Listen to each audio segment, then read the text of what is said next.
Hi guys, today we're going to be starting a new game, and that game is Slay the Princess. This is an indie game that came out recently. It came out in October of last year, so just a few months ago. It's developed by Black Tabby Games, and I had never heard of this game until one of my Twitch moderators gifted it to me and said, "You should play this game." And now we are playing this game. Now, just full transparency, I'm recording this after I completed the game. I finished it last night and it absolutely blew me away. You guys are definitely going to want to check it out. It's kind of like a horror visual novel kind of thing, and the art style and the music and the voice acting is phenomenal. Top notch. The story is really interesting. There's a lot of fun characters.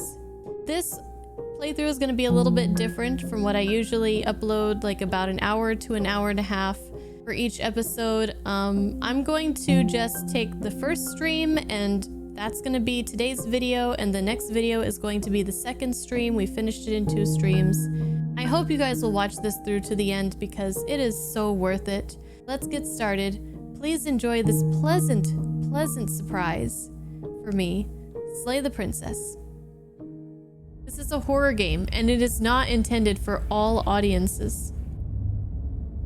Whatever horrors you may find in these dark spaces, have heart and see them through. There are no premature endings. There are no wrong decisions. There are only fresh perspectives and new beginnings. This is a love story. Oh, okay. Sounds nice. Sounds lovely. New game. Chapter 1. The Hero and the Princess. You're on a path in the woods, and at the end of that path is a cabin. And in the basement of that cabin is a princess. Oh, looks like I can give my voice a little bit of a break. This kind gentleman is gonna narrate for us. You're here to slay her. If you don't, it will be the end of the world. Well, we want to save the world, right? Whoa, ooh, that's cool. Ooh.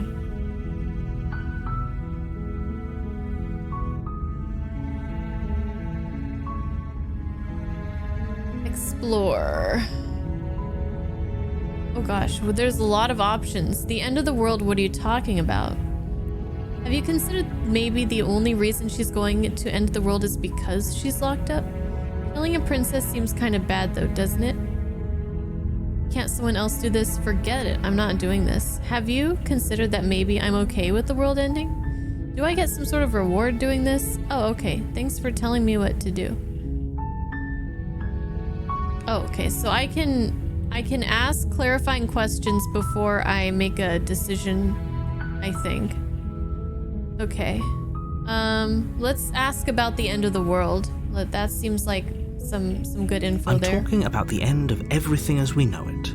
No more birds, no more trees, and perhaps most problematically of all, no more people. You have to put an end to her. Okay. Oh, I can go through all of them.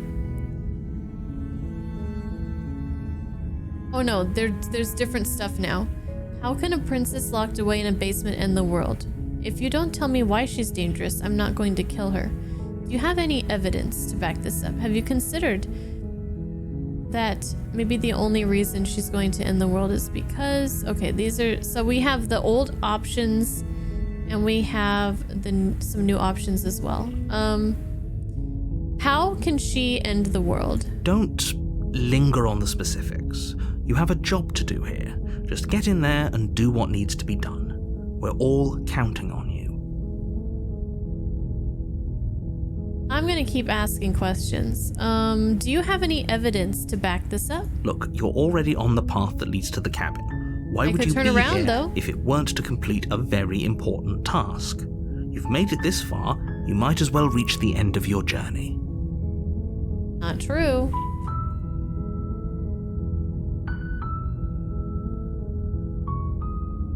Look, I'll go to the cabin and I'll talk to her.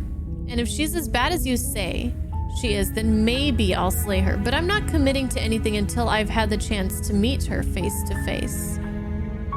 Yeah, we'll go with that. Then I guess we'll just have to see what happens. But a word of warning. If you go in prepared to hear her out, she could easily trap you in her web of lies. And the more you listen to her honeyed words, the harder it'll be to pull yourself out. Then each and every one of us is doomed. So sure, go, talk to her. See how that turns out for all of us. Okay. He doesn't seem too worried that I might not decide to go through with killing her. Does he have like backup princess slayers in case I fail or something? You make your way up the short path to the cabin. You'll find the princess within. I do like the art style, and this is really cool. The different layers of the foreground, the background, and all that stuff. We're not going to go through with this, right? She's a princess. We're supposed to save princesses, not slay them. The voice of the hero, that must be me. Ignore him. He doesn't know what he's talking about. Oh. Are we like fourth wall breaking here? Proceed into the cabin.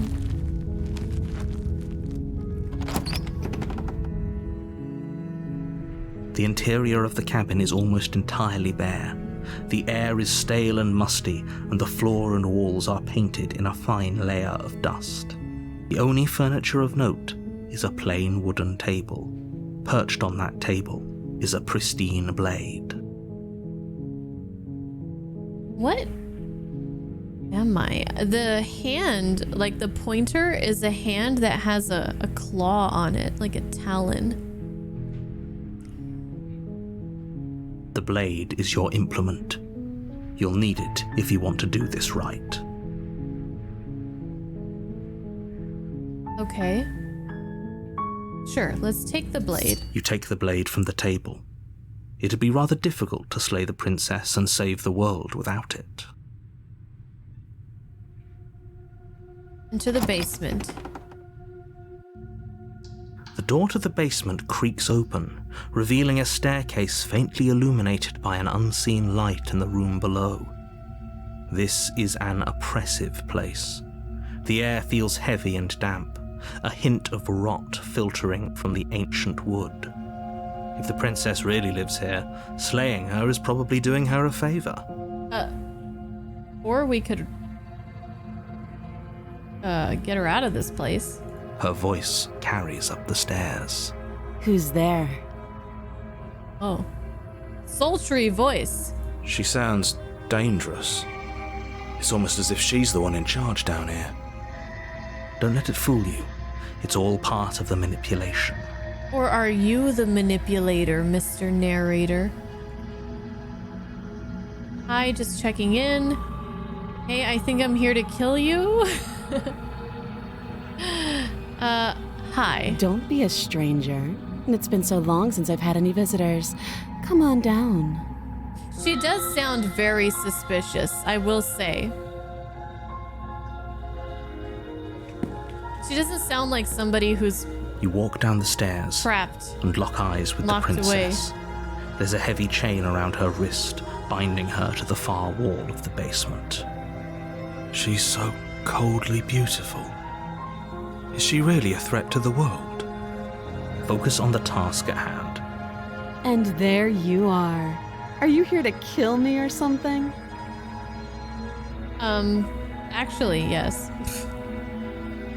What? No way. Why would you even think that? Okay, yeah. You caught me. I'm here to slay you. Nuh-uh. Haven't decided yet. I'm just here to talk. Steal your nerves and step forward.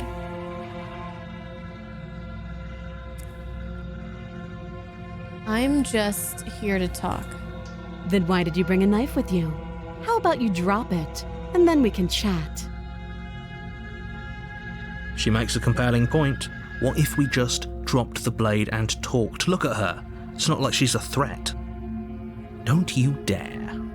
It's fine. We can decide what we want to do after we talk to her. Maybe she really is a monster. Killing someone in cold blood isn't very becoming of us. Is the voice of the narrator and the voice of the hero the same voice actor? Because they sound very similar, and I almost can't distinguish them if not for reading the text of who's talking.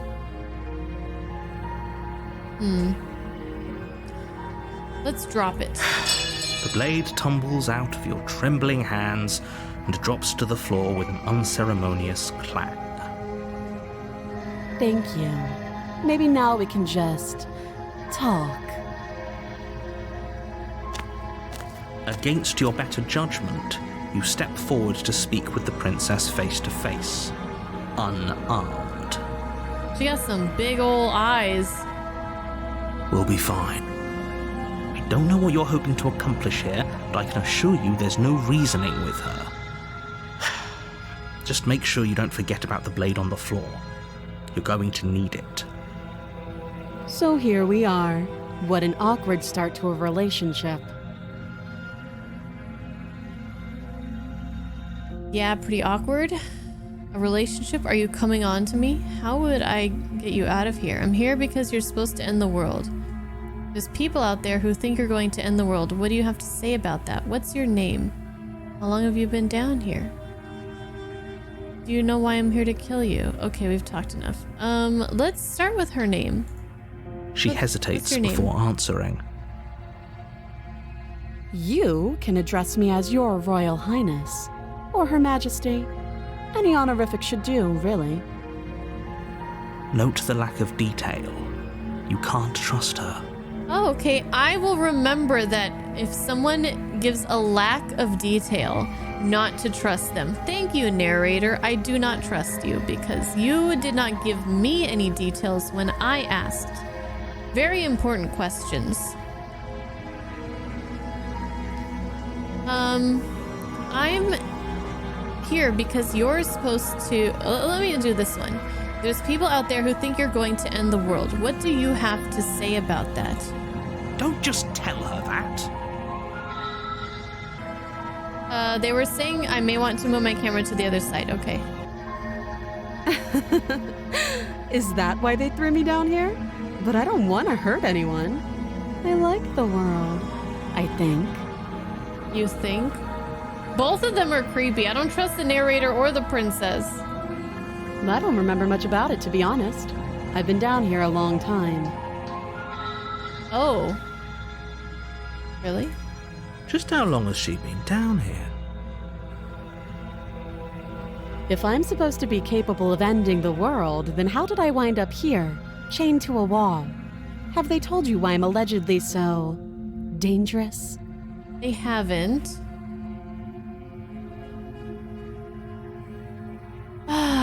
Let's see. I was hoping you'd tell me.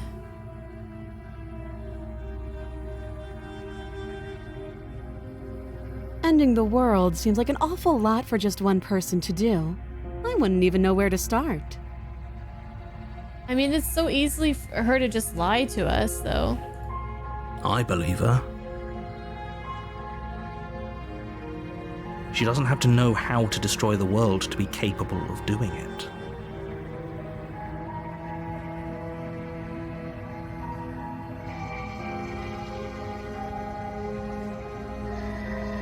At the end of the day, whatever the two of us have going on down here is about trust. The one thing I don't have. Whoever sent you to slay me claimed I was a threat to the world, but they didn't tell you why. Maybe they had their reasons. That doesn't sound right to me. And I don't think it sounds right to you either. It doesn't. Otherwise, we'd be killing each other instead of talking. She has a point. There's a reason I've been telling you to question the situation, and there's a reason you've listened.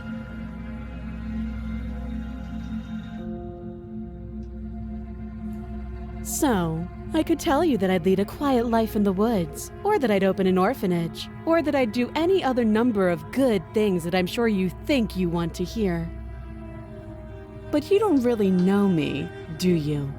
What can my word possibly be worth in a situation like this?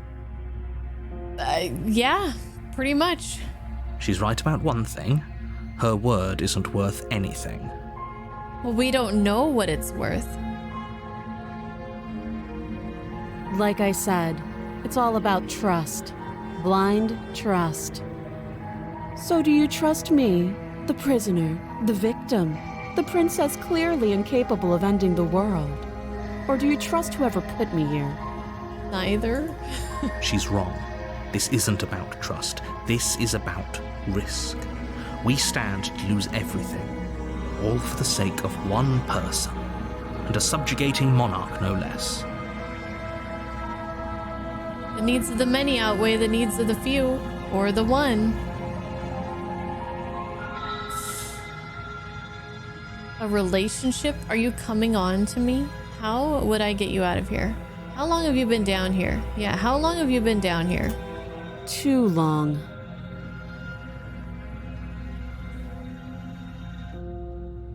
How would I get you out of here? You can't. Don't bother. I'm guessing you don't have the key then. I'm sure there's a key somewhere around here, and if there isn't, well, we can always put that knife to good use. Chop your wrist off? Her sharp eyes settle on the edge of the blade. She isn't suggesting what I think she's suggesting, right?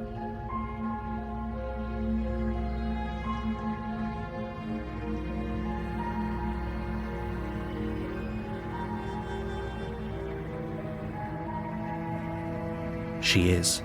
I'm sure of it. There's a reason the narrator and the hero's voices sound so identical. I wonder if they're the same person. It's kind of like a angel and devil on either shoulder, or like multiple personalities or something. And he's like conflicted. Or I don't know. Okay, we gotta make a decision soon, it looks like.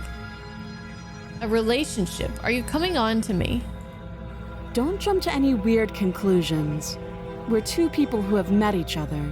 By definition, we have a relationship. Okay, we've talked enough. Oh? Have you decided what to do with me? No. You know why you're here. Slay her. I'm getting you out of here. Examine the chains. I'm going to keep you locked away down here at least for a bit. We can get to know each other better while I decide what to do. Keep her locked away. Slay, examine the chains. Try to get her out. Or keep her locked away. I think it's too early to make a decision. Let's wait. Let's try to talk some more. Get to know each other better. Let's think on it. That seems like a pretty good compromise. Yeah. Leaving her alive is too risky. If you don't deal with her soon, she will find a way out. One way or another, I'm going to find a way out of here. You can make it easier for both of us if you help. And if you don't,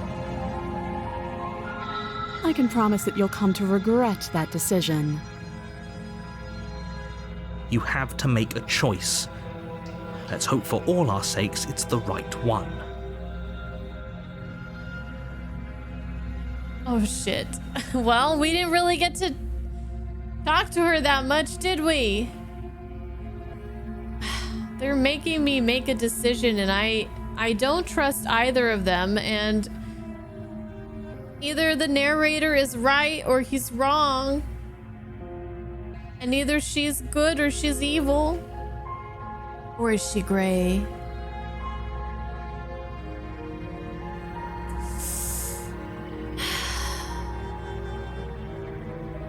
Damn. I mean, I have the feeling that this is like a multiple endings. Multiple, you get to see like different paths and things. Kind of like a, what'd you call it? Visual novel? Okay. If we want to finish this in 2 streams, I need to make decisions. She does have like evil vibes. She has like very evil vibes. Like she doesn't seem, it's weird. She doesn't seem worried. If she was helpless, she would be afraid. She would be begging us to save her. She seems kind of like indifferent. Like it doesn't matter what you do because I'm gonna get my way anyways. Like I don't fear you. You're powerless compared to me and things like that. She's also like not even trying to appear to be like this sweet innocent princess. She's just like, yeah, you know, I kind of talk like a bitch, act like a bitch. But I don't like that the narrator didn't tell me anything. So I guess if I slay the princess, I'm going with the narrator. If I try to free her, then I'm going with her. And if I lock her in the basement, I'm just saying fuck you to both of you. She said she would get out with or without our help. Do I want to be decisive or do I want to just do nothing? I just feel like my first choice is the is the one that I want to like really think about here. Let's try to help her escape. Let's give her the benefit of the doubt. Because if it was that important, he would tell us why we needed to do this. He wouldn't just be like, it doesn't matter. Like, just do it. Just do it. Don't worry about the details. Like, if it's important, he would tell us the fucking details, right, Gadget? Okay, let's do it. Let's try to get her out of there. If the world ends, it's the narrator's fault, not mine. Oh, for the love of... You should have told me more. You should have persuaded me better, narrator. I'm sorry. Good. I'm glad you've come to your senses. You're making a huge mistake. Well, that's on you. No, you're doing the right thing. You walk up to the chains binding the princess to the wall and give them a tug. They're large and heavy, far too solid for you to even imagine trying to break them apart. If you don't have the key, maybe you should go looking for it. I'm sure it's somewhere upstairs. Doubtful. Whoever locked the princess away down here intended for her to never see the light of day. They wouldn't have just left the key to her chains somewhere in the cabin. And if there isn't a key, do you have any ideas besides cutting you out of here? Or I'm going to check upstairs. Maybe the key is still lying around somewhere up there, and if not, maybe I can at least find something. Let's go upstairs. I'll be here. Yeah, don't go anywhere. You attempt to make your way out of the basement, but the door at the top of the stairs slams shut. You hear the click of a lock sliding into place. Is someone else here? Hey, let me out. Try the door. Return to the bottom. Let's call for help. Your shouts and pleas are met with silence. Figures. You're here to slay the princess, and you won't leave until the task is done. Try the door. You try the door, but it's locked from the outside. I'll repeat myself once again. You're here to slay the princess, and you won't leave until the task is done. I don't like people telling me what to do. Return to the bottom of the stairs. You make your way back to the bottom of the stairs. This would have been so much easier if you'd simply slain her like you were supposed to. Well, you know what? Why don't you do it, narrator, if it's that important, okay? Easier for whom? Easier for everyone. I heard the door slam. They locked you down here too, didn't they? The knife. Pick it up and cut me out of here. You won't like what happens if you do that. Save or slay? Save her by literally cutting her arm off? It was her idea. It was her idea. Let's do it. Against your better judgment, you place the blade against the princess's arm, just above the massive, unyielding chain. We're doing, we're going for it on this first run through. We're just going for it. Just going for it. Look at those eyes.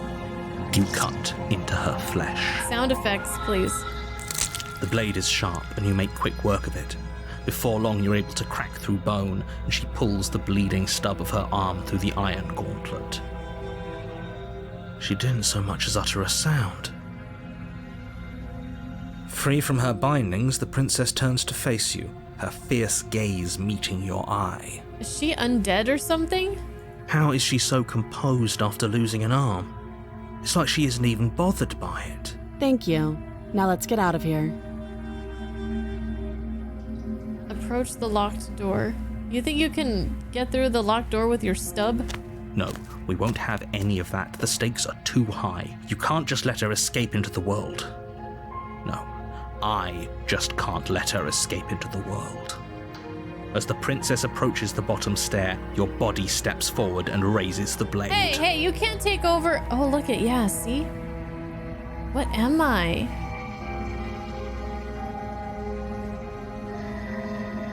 Is this the hero's arm? I don't even know. Wait, this isn't fair. You can't just do that. That's what I'm saying. Watch me.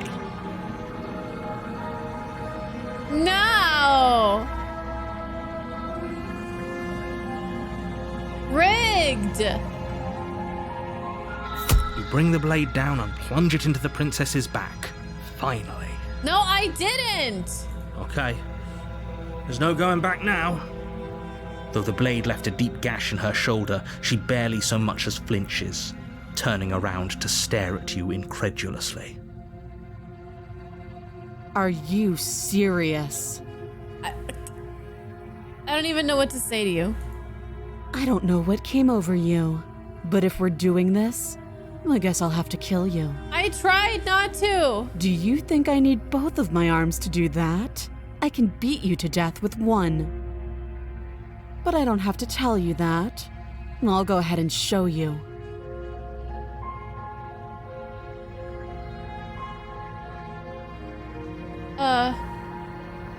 I gotta defend myself.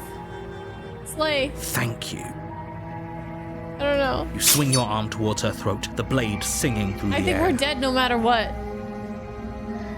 We're dead no matter what. But she's ready for it. She grabs your arm, her grip like a stone vice.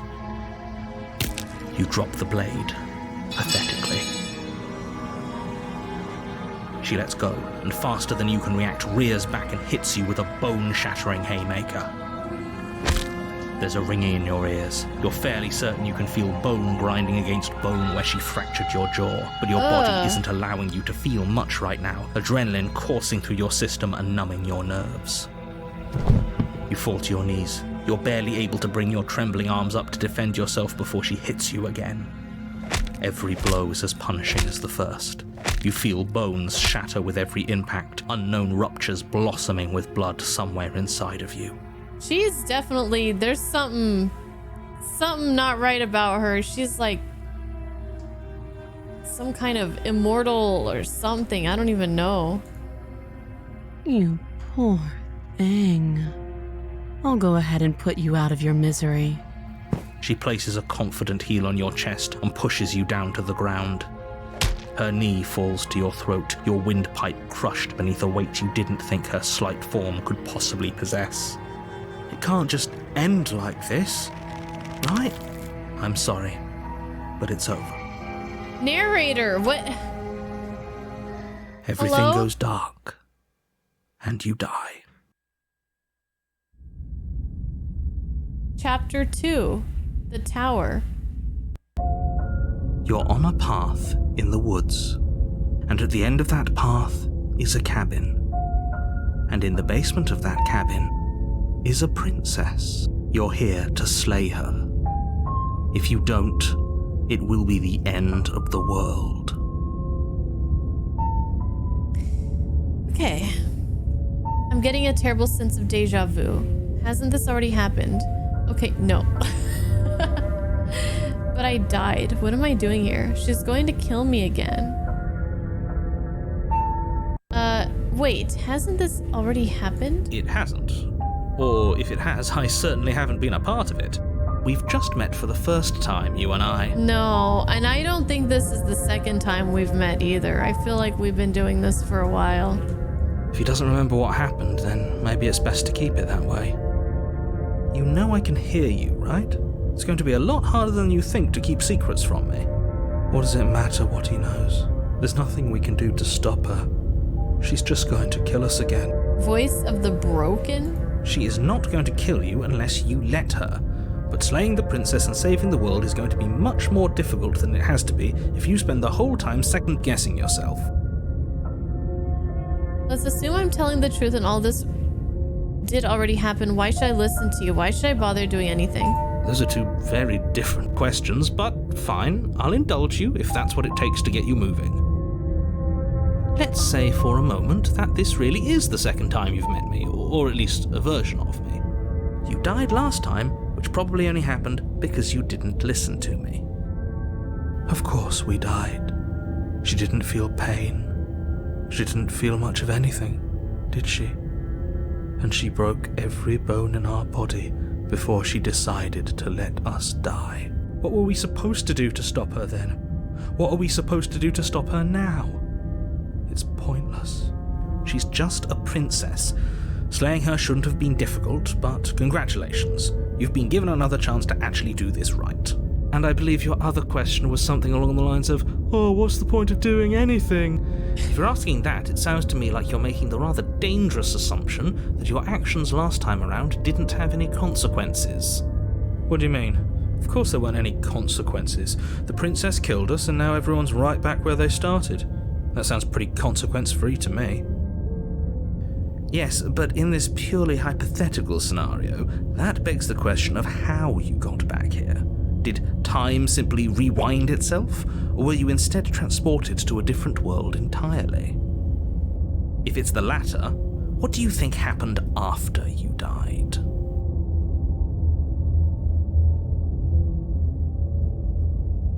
I don't know. Do you think the people there lived happily ever after? Or do you think that the princess, left unhindered, brought about the end to everyone and everything, just like I told you she would? I forgot that I have this notebook here.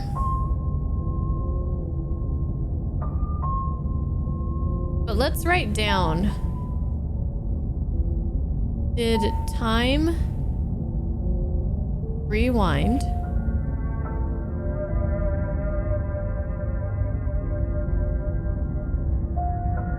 Or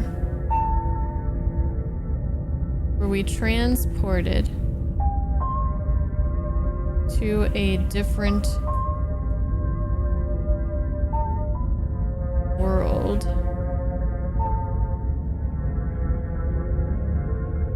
If she ended the entire world, why should we even bother? We might as well just walk up to that cabin, break her chains and let her do whatever she wants. It's all the same in the end. That's what we tried to do before, but...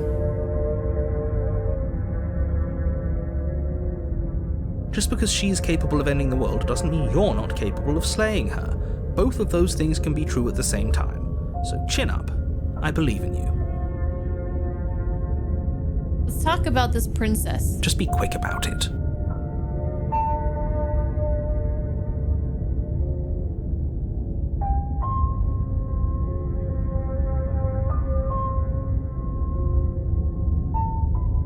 Who locked her in the basement? What is this place? People locked her in that basement, and I told you what this place is. It's a path in the woods. Don't overcomplicate things.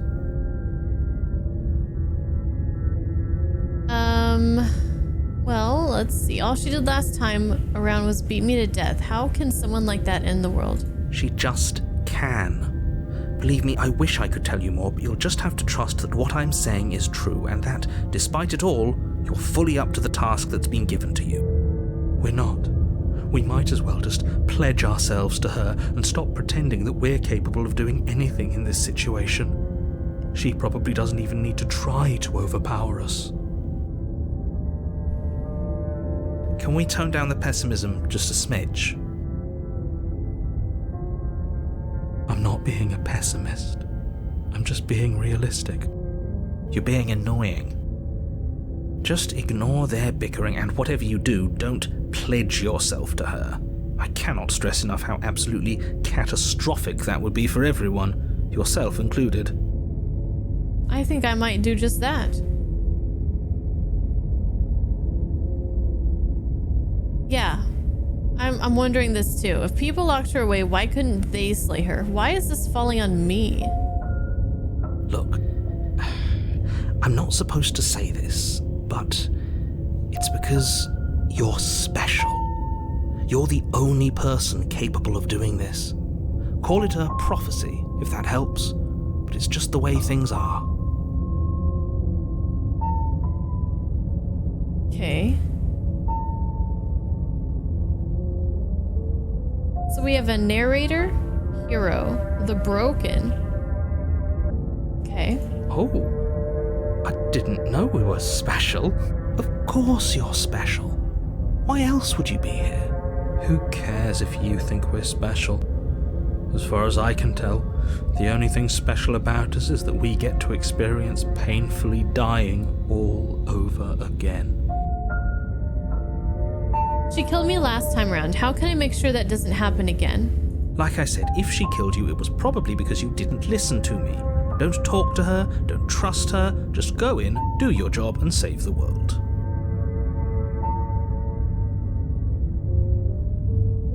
You're being cagey. What aren't you telling me? I've told you everything you need to know. Going into more detail would just overcomplicate an otherwise very simple situation and make your job more difficult. The less you know about her, the better. Okay. Great. Now, if you don't mind, the whole world is waiting with bated breath for you to save it from ruin. Let's proceed. A warning before you go any further. She will lie, she will cheat, and she will do everything in her power to stop you from slaying her. Don't believe a word she says. Lying? Cheating? Why would she even bother? She didn't need to do anything like that last time. She just killed me. She caught us off guard last time. We'll be fine. Let's just keep our wits about us. At least one of you still has a shred of sense. Just make sure you listen to him and not that whiner. Proceed. If that's what you want, I guess I don't have a say here.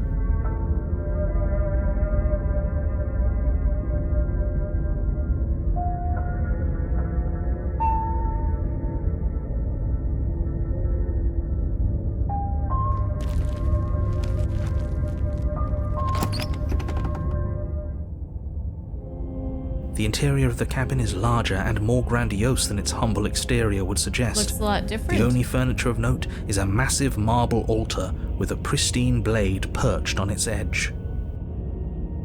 The blade is your implement. You'll need it if you want to do this right.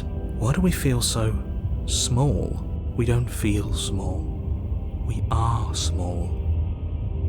The voice of the broken reminds me of like Eeyore. Like, thanks for noticing me. You didn't say anything about the mirror. This whole cabin is different. Approach the mirror, take the blade, enter the basement. You didn't say anything about the mirror on the wall. That's because there isn't a mirror. There's the altar, the blade sitting on the altar, and the door to the basement. There's nothing else in here. There's definitely a mirror. There isn't. Who cares if there's a mirror? We're all going to die anyway. And I'm sure that if we looked in there, we'd just see something sad and miserable looking back at us. We don't need any reminders of what we are. It would only make things worse. Are we a different creature this time? I don't think so. Our pointer is still the same hand with the claw. For the last time, you're not going to die unless you let it happen. And luckily for you, there isn't a mirror. so no one needs to worry about confronting a grisly visage any time in the near future. Though, for what it's worth, if there were a mirror, I'm sure that you wouldn't find anything sad or miserable in it looking back at you. You probably look perfectly normal. Probably. Do you not know what we look like? He knows. He just doesn't have the heart to tell us. I love this broken guy. I want to see how handsome I am. Please don't. I'd rather the princess kill us again than see how dreadful we are. I care less about what we look like and more about whether we're being lied to. If he's willing to lie about something as innocuous as a mirror, what else is he hiding from us? Everything. I'm not lying to you. Use your eyes. There is no mirror. Why would I lie about something so meaningless? What good would it even do? I don't know, you tell me. Let's approach the mirror. You walk up to the wall next to the basement door. It's a wall. There isn't much to see here. This really isn't funny. Wipe the mirror clean. You reach forward and rub your hand against the cabin wall. I hope you know how ridiculous you look right now. We should count ourselves lucky. Some things are better left unseen. The mirror's gone. The narrator took the mirror away. This whole cabin is different from last time. Maybe that's because you haven't actually been here. I hope this means you'll finally drop that ridiculous past life nonsense. You haven't died, and you certainly haven't been killed by the princess. You're lying. I am not going to take the blade this time. See what happens. No blade this time. Yeah. Maybe she'll be more receptive if we're unarmed. Blade, no blade. It doesn't matter.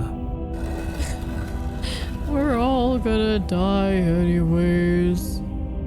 The door to the basement creaks open, revealing a spiral staircase. Its steps almost as deep as you are tall. The smell of incense drifts up from below. For a moment, you almost feel at ease. After this run, I'll tell you guys what notes I took.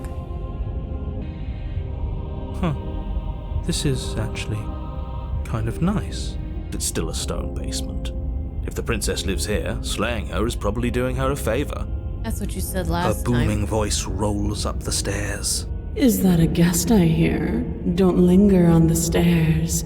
Come down and witness me. She sounds more sexy and also more evil. You weren't kidding when you said it was booming. She wasn't like this last time. You shouldn't have come down here unarmed. We need to get down there. She wants us to see her. We need to see her. Should we be worried about your sudden change in attitude? Just a few minutes ago, you were going on about how pointless everything was.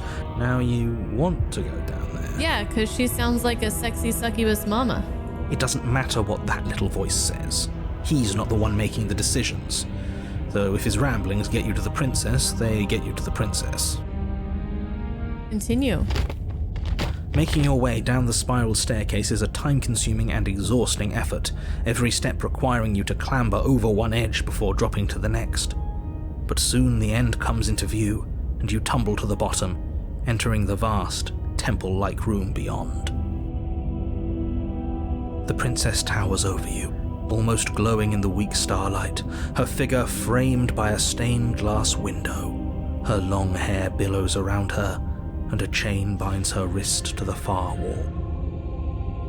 She looks a lot different. The chain is nothing to her. It might as well be a toy for all the good it would do. I told you it was pointless to resist her. The little bird has returned to me. I wonder what he wants. Returned, huh? So we have been here before. I see your hands are empty. You've already given up, haven't you? You aren't even going to try and kill me. How sweet.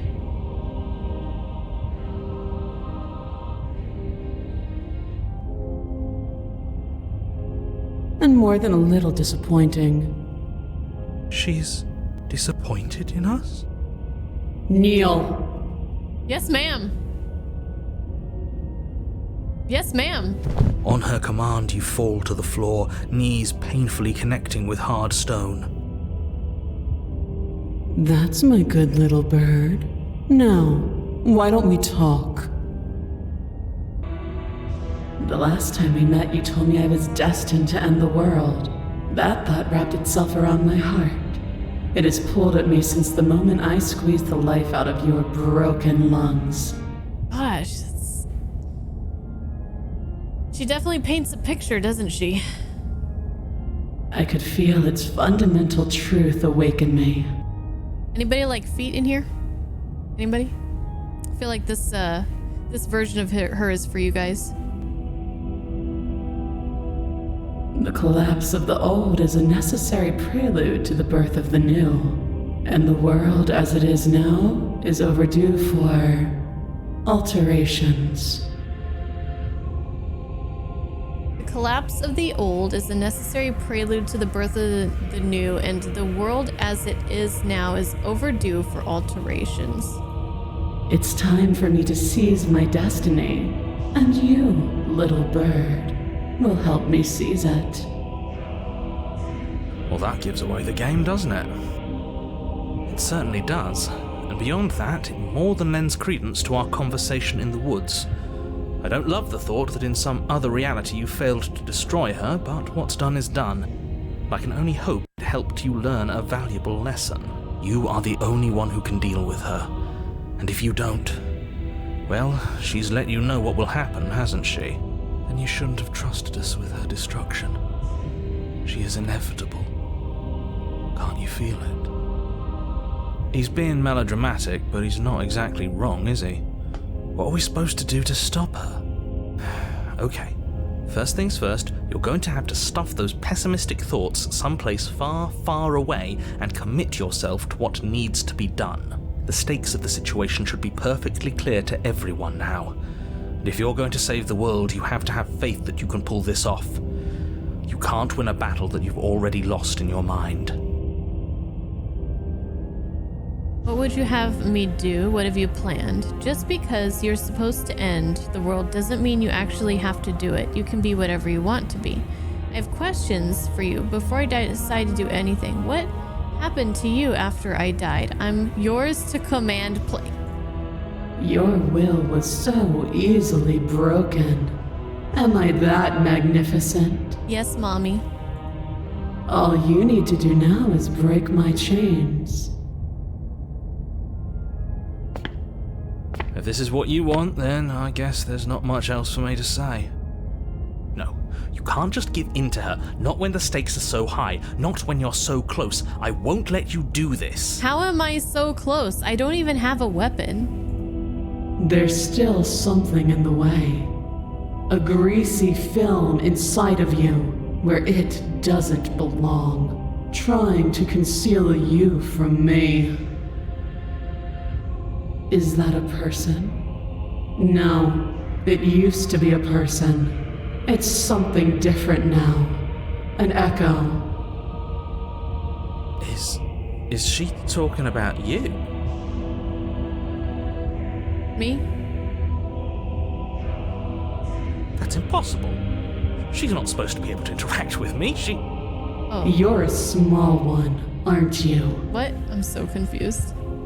A shriveling little worm stretched beyond its limits, trying to control things that it can't understand. No.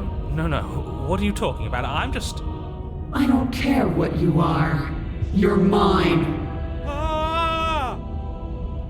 Rise, my little bird. Without hesitation, you're brought to your feet. What the fuck is going on? Break my chains. And how are we supposed to do that? We don't even have a weapon. With our teeth. All you need to do is believe it's been done. And what if I don't believe? What happens then? You poor, wretched little thing. You already do believe. You've always believed. All you have to do is open the last door to your heart. It's easy. And once you let her in, you'll be safe and free forever. Please don't do this.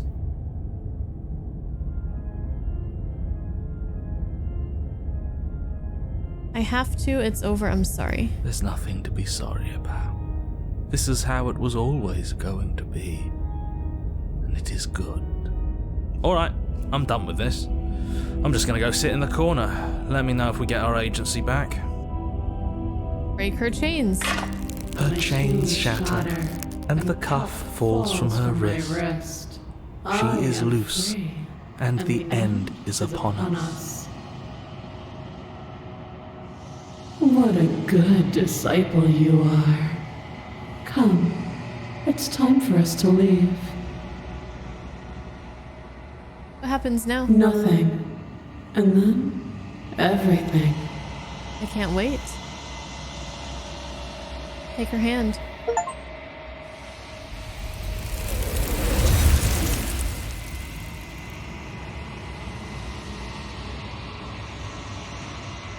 But you do not take her hand. Something has taken her away, and it's left something else in her place. She's gone. Where did she go? Should we try and find her? And there's that mirror again. Why is it here? Why now? The narrator is gone. He is. Does that mean the world ended? Figures the world would end and leave us with all this nothing. I don't know where she went, and I don't know how we'd go about looking for her. You're right. She's gone. It's just us and that awful thing. I feel anxious. Does anyone else feel anxious? I think I'm supposed to look at the mirror. Something dreadful about it. I don't think you should. I don't want to look at us.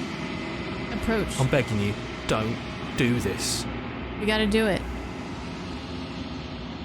The mirror never scared you before. It's different now. It feels, I don't know, final. Now, Final Fantasy is next month. You approach the mirror. Gaze into your reflection. Silence as you reach forward. They're gone, but the mirror remains. It's time for you to see what's in it. It's you.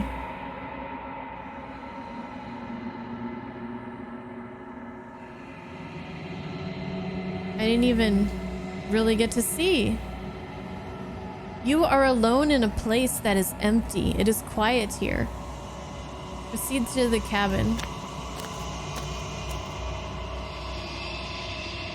Wait, the narrator is literally gone, and they're all gone? You are at the cabin. Approach her. Something finds me in the long quiet and brings me the gift of a fragile vessel.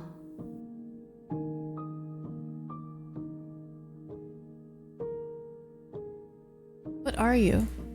I am solitary lights in an empty city. What are you?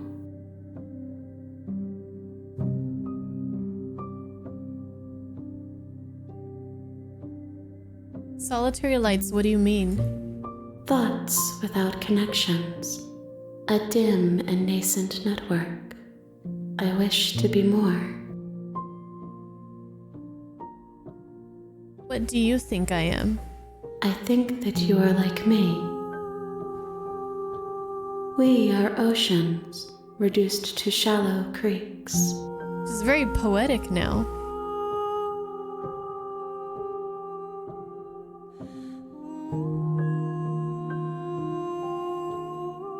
The gift of a fragile vessel. Yes, nerves and fibers to feel the worlds beyond. Perspectives to make my own. This one is dominance, a figure capable of bending everything to her will. She will make for a terrifying and divine heart.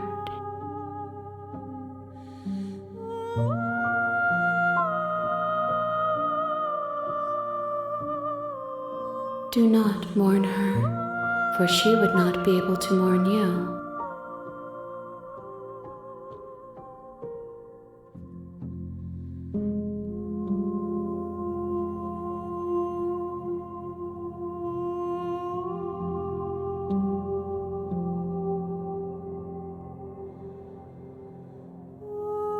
Do you know the narrator?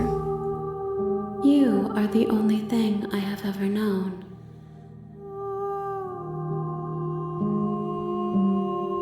The space we're in is vacant. Nothing comes here but us.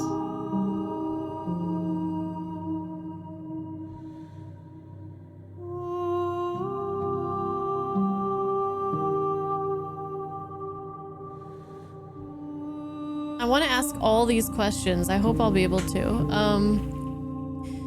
Are you what sent me to slay the princess? Are you what trapped me here? I have only just now stirred to consciousness. I could not have trapped you here, and I too yearn to be free.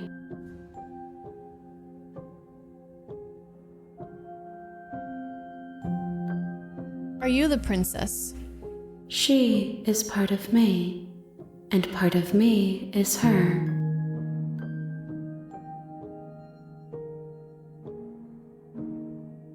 But were you always the princess, or are you just making her a part of yourself? You speak in circles.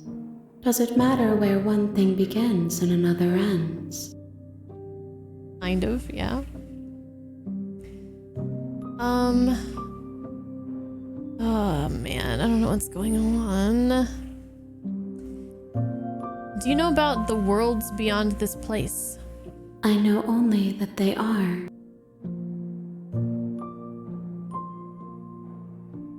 Do we know each other? You are familiar, but you are not me.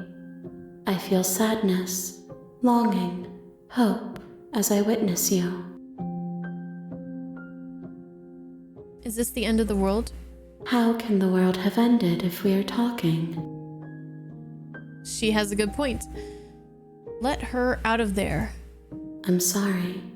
There are some changes that can never be undone. There are some tears that can never be unshed. This is not a place that can hold a fragment of a concept. The moment she arrived here, she was going to return to me. I promise that it doesn't hurt. What happens now? Nothing, as we are. But I know that there are worlds beyond us, and that we are meant to reach them. There is no exit, but this vessel is a creature of perception. She can make you forget, if only you believe her to be able to. Bring me more perspectives, so that I may be whole, and perhaps then we will know our freedom. Is anybody else confused? Okay, Soul Blazer 2? Okay.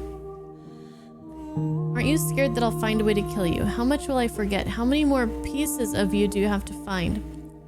And what if I don't let you do this to me? I was sent to slay the princess to stop her from destroying the world. If I help you, is that what we're going to do? Okay, make me forget. How many more pieces of you do I have to find?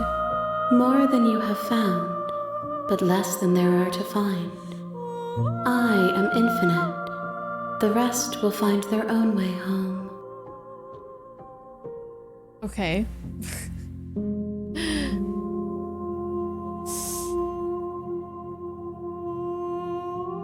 I was sent to slay the princess to stop her from destroying the world. If I help you, is that what you're going to do? You ask of things that cannot be done. To destroy is merely to reshape, to remold. You're being semantic. What are you going to do if I help you? How can I know? I am flickers in something sprawling and unilluminated.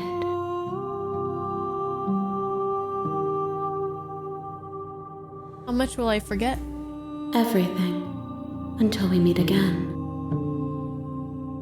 Aren't you scared I'll find a way to kill you? I have not lived. I am not afraid to die. And what if I don't let you do this to me? Then we will be here forever, as we are now. Unfinished, dry, hollow.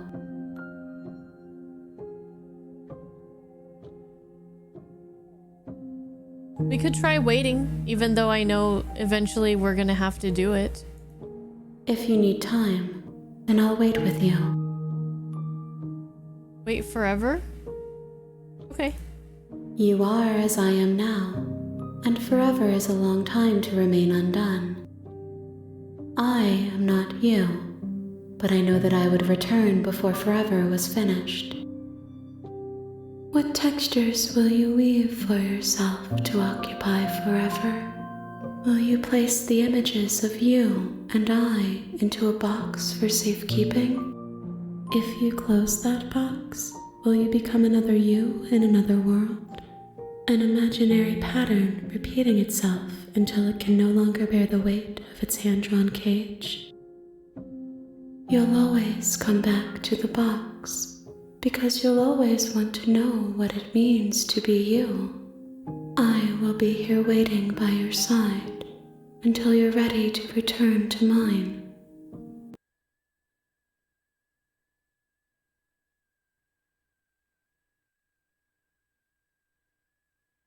Was that supposed to happen, Clamp?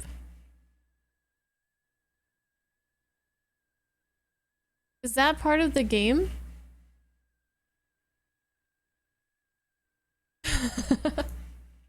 I feel like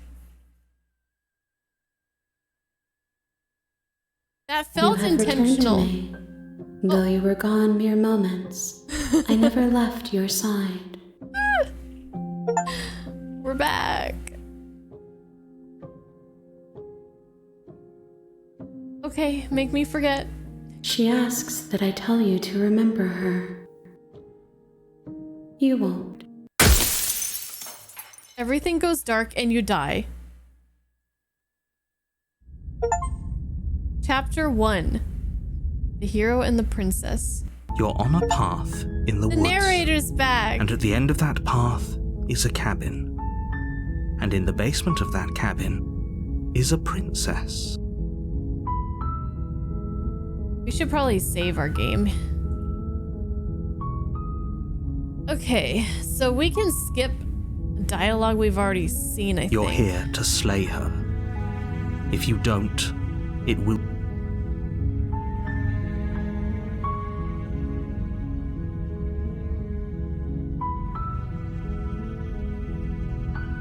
Let's try something we didn't do before.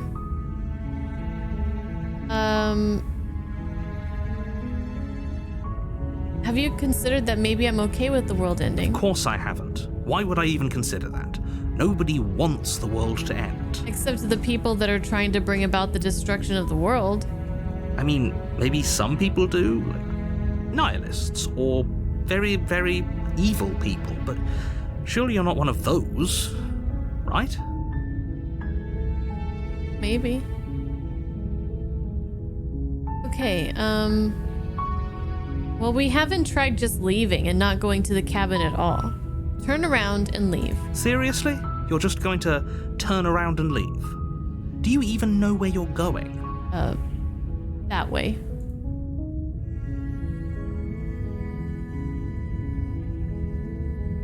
The only thing that matters is where I'm not going. The cabin. I am not going to the cabin. Fine. I suppose you just quietly continue down the path away from the cabin. Good. What we're being asked to do here is wrong. Better to wash our hands of this whole situation than to take part in it. Ignore that annoying little voice. He doesn't know what he's talking about. That's strange.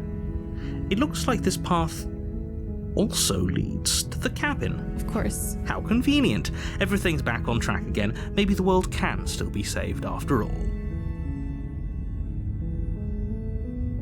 Turn around again and leave again. Sure. You're really keen on wasting everyone's time, aren't you? Yes. It's remarkably selfish, if you ask me. I've already outlined the stakes of the situation. If you don't do your job, everyone dies. Like, dies. Forever. Forever, huh? Is that different from all the times that I've died before? Good. Maybe everyone should die. It's what they get for dumping me in the woods and asking me to kill someone for them. When I said everyone, I meant everyone. That's a pretty large group to just condemn to death over a single princess.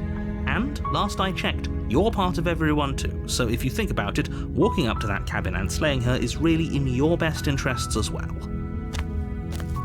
Says you. But fine, you turn around and trek back down the path you came. That's right. I'm going home. Oh, would you look at that? You're at the cabin again. Now, I'm not normally one for superstition or astrology, but I have to say, it seems like the universe itself is doing its best to bring you to your fated confrontation with the princess. Oh yeah? Well, I guess I start walking in a different direction. Again. In fact, I'm going to just keep trekking through the wilderness until I find a way out of this place. There's always a choice. Let me tell you right now that you're making the wrong one for pretty much everyone who's ever lived, as well as for everyone who ever will. And here we go. As you trudge into the woods, something strange starts to happen. At first, it's little flickers out of the corner of your eyes. Glimpses of familiar wooden structures through the leaves. Music's getting weird.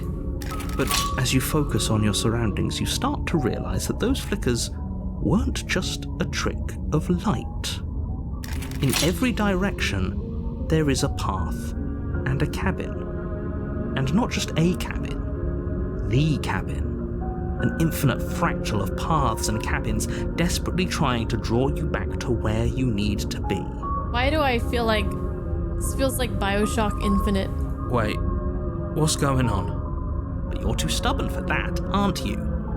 It doesn't matter how many paths or cabins appear around you, you're just going to do whatever you can to shirk your responsibility because you care more about irritating me than you do about the fate of the world.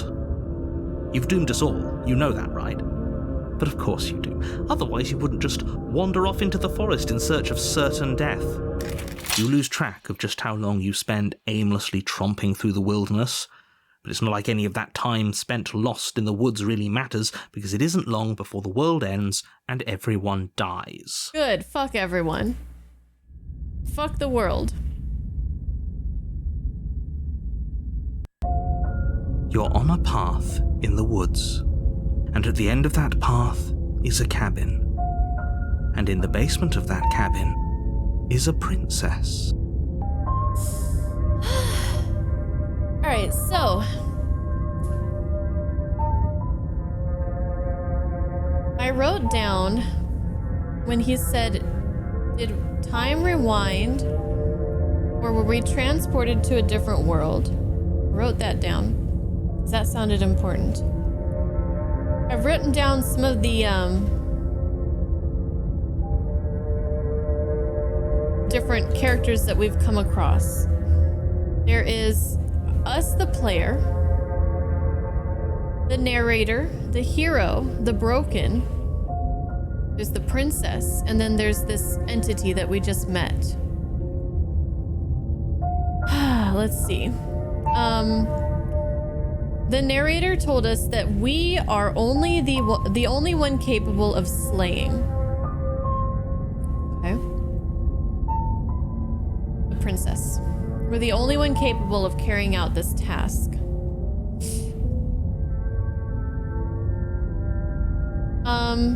So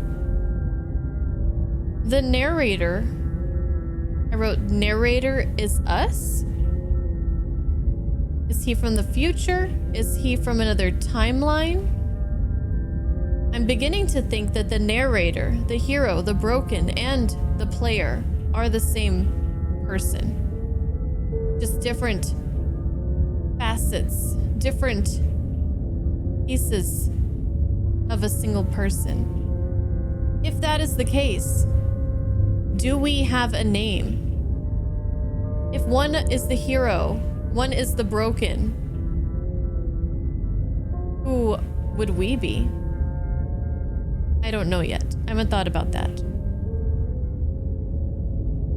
I've also wondered if we are the princess at one point. I'm not sure if that's the case though, but When he said that we're the only one capable of destroying the princess, I wonder if we are the princess and we have to destroy ourselves. We're the only one that can do it.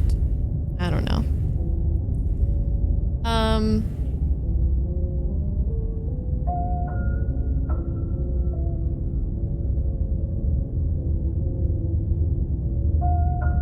I also wonder, okay, so I also wondered at one point, you recommended a notebook so that I can write down which decisions lead to which outcomes. It'll help a lot. Well, that's not really what I've been using it for, huh? Okay. So the narrator told us that we've never done this before, but she remembered us when we went there the second time. She said, "Oh, you're back." And she seemed to have gotten stronger. And I wondered at one point, now I just have no idea what's going on, but I wondered at one point if she gets stronger every time she kills us. And so the narrator is trying to basically feed us to her so that she can become strong enough to set herself free. So I wondered at one point if the narrator is actually like trying to save her by sending us to our death over and over. I don't know. Okay, let's keep going. Are you guys ready? Okay.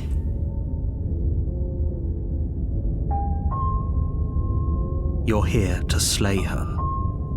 If you don't, it will be the end of the world. You're lying, because I haven't slayed her twice, and the world is still... I mean, maybe those worlds are dead. Maybe we're in a whole new world. Shining, shimmering, splendid.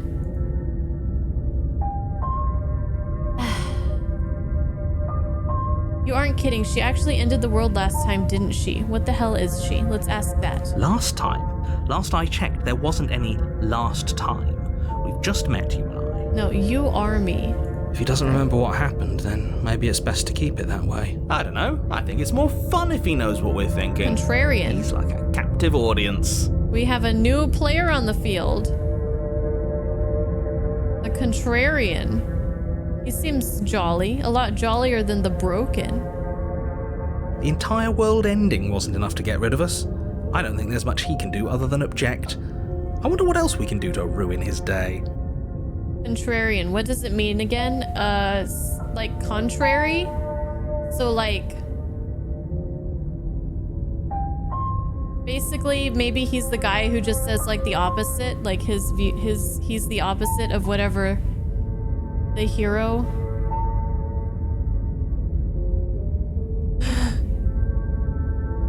Opposed for the sake of being opposed. Yeah. Okay, yeah.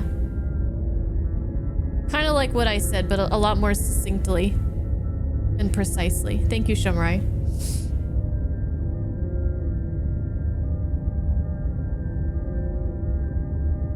Wonder what else we can do to ruin his day. Last time the narrator got destroyed into nothingness. I think he's had a pretty bad day already. If by ruining my day, you mean ruining everyone's day forever, then yes, I suppose there are plenty of ways you could pull that off. So the narrator doesn't remember the cycles, but the hero seems to remember. And the princess remembers. The world really did end last time, didn't it? We should be careful. For all we know, we just got lucky. The world hasn't ended yet. And you are never going to slay her with that attitude. Stuff those pathetic little voices to the back of your mind and stay focused on the task ahead.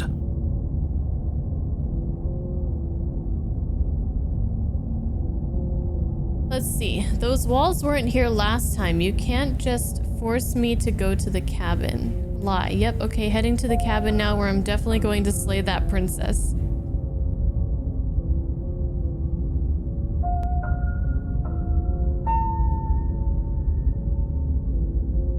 We could try staying in the woods forever. We've been, trying to not go to the cabin this whole segment, this whole playthrough, replay, this whole whatever sequence. try it. Stay in the Oh, woods that's forever. clever. A little boring, though. It's extremely boring. Can we really do that? Can we really just do nothing? Well, yeah, it's easy. It's easier than doing something. Not always, but... No, you can't just do nothing. You have to do something. Alright, so it's decided. Even if it's boring, we're going to do nothing forever. Yay! Congratulations, you continue to waste everyone's time and do nothing. Wait, can you still hear me? It's getting fuzzy. What is that weird feeling? It's like I'm barely even here anymore.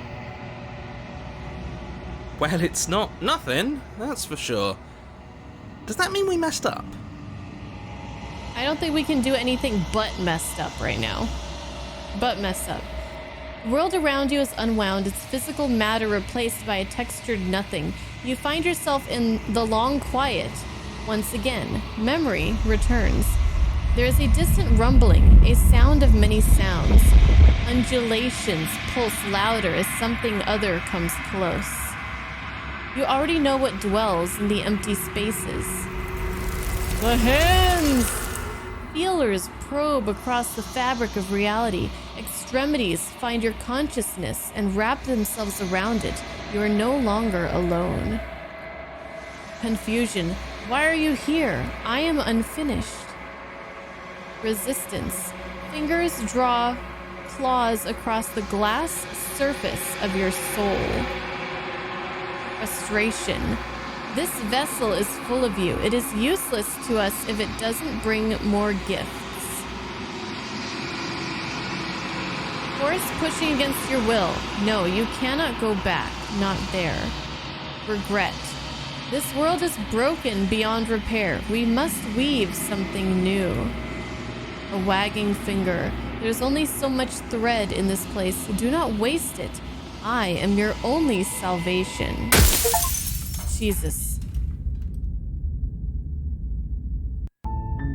You're on a path in the woods, and at the end of that path is a cabin. And in the basement of that cabin is a princess. So we did nothing.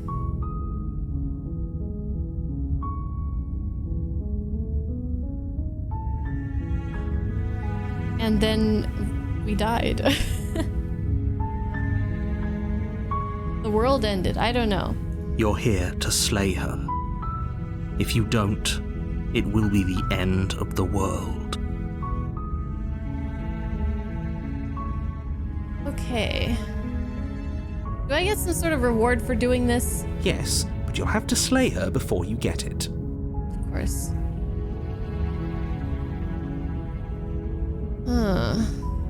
Can you tell me what my price is going to be for doing a good job? It's a secret, but I think you'll like it. It's a special reward, just for you. And whatever you think it might be, I can promise you it's going to be even better than your wildest imagination. Even better than eternity with my Dommy mommy?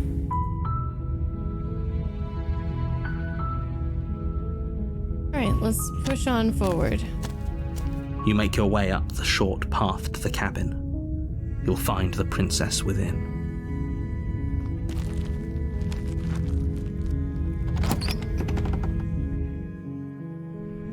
The interior of the cabin is almost entirely bare. The blade is your implement. You'll need it if you want to do this right. Okay.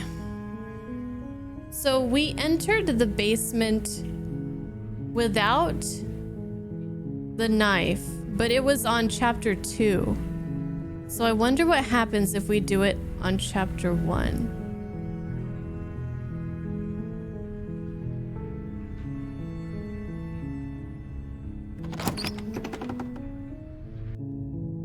The door to the basement creaks open, revealing a staircase faintly illuminated by an unseen light in the room below. This is an oppressive place. The air feels heavy and damp, a hint of rot filtering from the ancient wood. If the princess really lives here, slaying her is probably doing her a favor. Her voice softly carries up the stairs. Hello? Is someone there? Oh, she sounds different again. It's hypnotizing. It's the kind of voice you only have to hear once to remember it for the rest of your life. Don't let it fool you. It's all part of the manipulation. You're playing a dangerous game by coming here unarmed. I'm here to save you. How many times do I have to tell you how dangerous letting her out of here would be before it finally sinks in? 1,000,000. Wait, really? You're here to rescue me? I was starting to think I'd be stuck down here forever. Come downstairs. I want to see the face of my rescuer. I'm a birdman, is that okay? You walk down the stairs and lock eyes with the princess. There's a heavy chain around her wrist, binding her to the far wall of the basement. She's beautiful. How could someone like this be a threat to anyone? I am begging you to stay focused. There's a lot riding on you here. Hi. I can't believe you're here. I've been waiting for something like this to happen forever. I hope you brought something to deal with these chains. Don't do it. If she gets out of those chains, we're all one step closer to the end. Let's talk. Okay. Maybe she'll tell us her name now. She seems to be of a different demeanor. What's your name? Oh. She pauses, carefully formulating her words before she responds. You can address me as Your Royal Highness.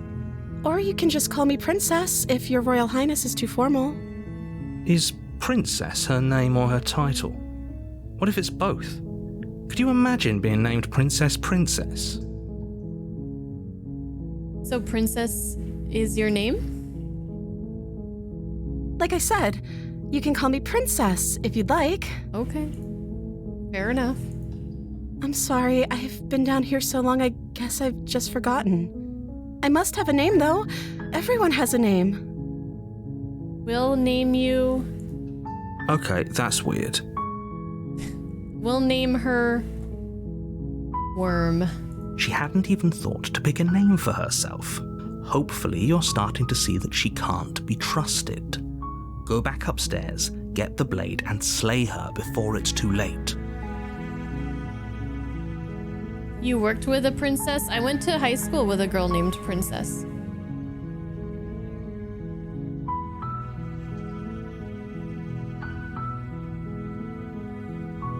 So we did try to keep her locked away for one time.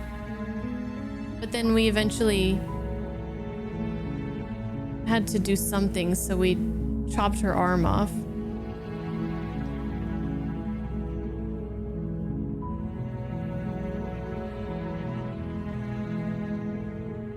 I don't know anything about you. For all I know, you're locked up down here for a reason. Of course I'm locked up down here for a reason. I don't actually know what that reason is, but you don't just stuff a princess in a basement and throw away the key without there being some sort of an explanation, right? You have all the explanation you need, and you should know better than to trust whatever she comes up with. If I'm the first person you've seen in a while, what have you been eating or drinking? I don't see what that has to do with anything. Well, I mean, it seems like a fair question to me. This is the only time this is ever going to happen, but I agree with the princess. That's hardly relevant. Okay, but actually, what has she been eating? She has to eat, right?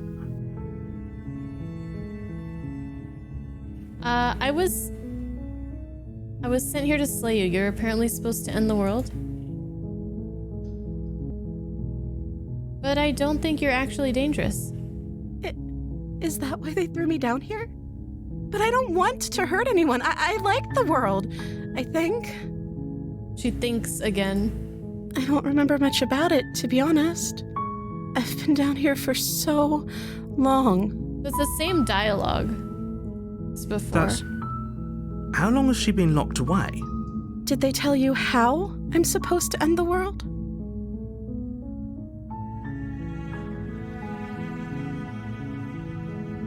No, which is why I don't think you're actually dangerous. Sooner or later, you'll learn to trust me. Hopefully it won't be too late when you finally come around. Thank you for believing me. Now, can you help me get out of here? Let's examine the chains. You walk up to the chains binding the princess to the wall and give them a tug. They're large and heavy, far too solid for you to even imagine trying to break them apart. I'm guessing you don't have the key? Maybe it's somewhere upstairs. Doubtful. Whoever locked the princess away down here intended for her to never see the light of day. They wouldn't have just left the key to her chains somewhere in the cabin. And if there isn't a key, do you have any other ideas? Maybe there's some way to break the chains? Or if that doesn't work, I guess we can always cut me out of them. She offers the suggestion with almost complete nonchalance. If we were stuck down here long enough, I'm sure we'd be nonchalant about cutting our way out if it meant we could finally be free. You attempt to make your way out of the basement, but the door at the top of the stairs slams shut. Is someone else here? Turn to the bottom of the stairs. We know You the make door's your way not to the gonna bottom work. of the stairs. This would have been so much easier if you'd just taken the blade like you were supposed to. Oh, we can't even get the blade. Oh, wow. Easier for whom? Easier for everyone. Look at the mess you're in. I heard the door slam. They locked you down here too, didn't they? There's a slight panic rising in the princess's voice. If I could just get out of these chains, I know we could force our way out of here together. She barely hesitates Oh. before raising her arm to her mouth, her teeth Jesus. tearing through her limb with the determination of a trapped wolf. As she rips her flesh from her bone, a sound comes from behind you, the clang of bouncing metal. It's the blade from upstairs. You're not sure how it made its way down here, but if there's a time to strike, it's now. Or we could use it to free her. You won't like what happens if you do that. Oh, I can only select save the princess? Fine. Against your better judgment, you place the blade against the ragged, self-inflicted wound on the princess's arm, just above the unyielding chain binding her to this place. You cut into her flesh. Here we go again. The blade is sharp, and it takes little effort to crack through the bone of her arm. Her limb falls to the ground, and the heavy chains follow suit. She didn't so much as utter a sound through the whole ordeal. No, she didn't. No, she didn't. She smiles softly as her gaze meets yours, blood from her wounded arm dripping rhythmically to the ground. How is she still smiling after everything? Thank you. Now let's get out of here. Approach the locked door. No, we won't have any of that. The stakes are too high. You can't just let her escape into the world. No, I can't just let her escape into the world. As the princess approaches the bottom stair, your body steps forward and raises the blade. Okay, this is going the same way that the first one went, even though I picked different things. Wait, this isn't fair. You can't just do that. Watch me. What are you doing? I guess I'm slaying you. Okay, there's no going back now. I'm with you to the end. You bring the blade down to strike at the princess's heart. But she's fast. She ducks to the floor, your blade narrowly grazing her backside. Slaying her won't be easy now that she's free. We could have gotten out of here together. Were you just lying to me this whole time? I don't know what's come over you, but if I have to kill you, then I'll kill you. Do you think I need both of my arms to do that? She pounces on you with the same animal ferocity she used to tear through her arm. But you have a weapon. You raise the blade, digging it under her ribs, aiming directly for the heart. We're fighting back this time. It's not enough to stop her. You feel her claws in your throat, then her teeth, somehow sharp enough to pull apart your flesh and sinew with ease. But we still are gonna die to her, huh? You collapse to the floor, your body unresponsive as your blood pools on the ground beneath you. She stares down at your ravaged form, eyes shining in the darkness, dress stained in red as her blood and yours both seep into the fabric. If we're lucky, the wound you managed to inflict will be enough to at least delay her escape from this place. If we're very lucky, it will kill her before she can reach the outside world. It can't just end like this, right? As much as I'd prefer for things to have gone differently, I can't deny the reality of what's happened. I'm sorry, but it's over. Everything goes dark, and you die. We die! Chapter 2, The Witch. What was the name of the first chapter 2 and second chapter 2 that we got? And at the end of that path is a cabin. And in the basement of that cabin is a princess. She's going to kill me again. Again? People don't die twice. If he doesn't remember what happened, then brilliant. We need to keep our cards close to our chest, and I'm not sure we can trust him. The opportunist. You know I can hear you, right? It's going to be a lot harder than you think to keep secrets from me. Yes, because you're me and we are you and they are me and they are you and you're them and they are me and all that stuff. Did I say I'm not sure we can trust him? Slip of the tongue, bit of the old brain fog. I meant to say that we should probably head over to the cabin and slay that princess. We already know we can't trust her, so let's get on with the show.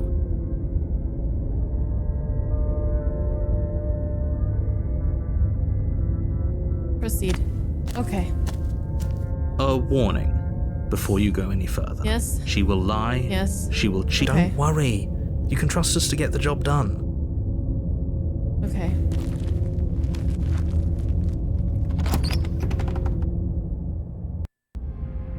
The interior of the cabin is a mess of twisted roots. The walls a chaotic weave of knotted wood that, almost as if by accident, just happened to resemble a room.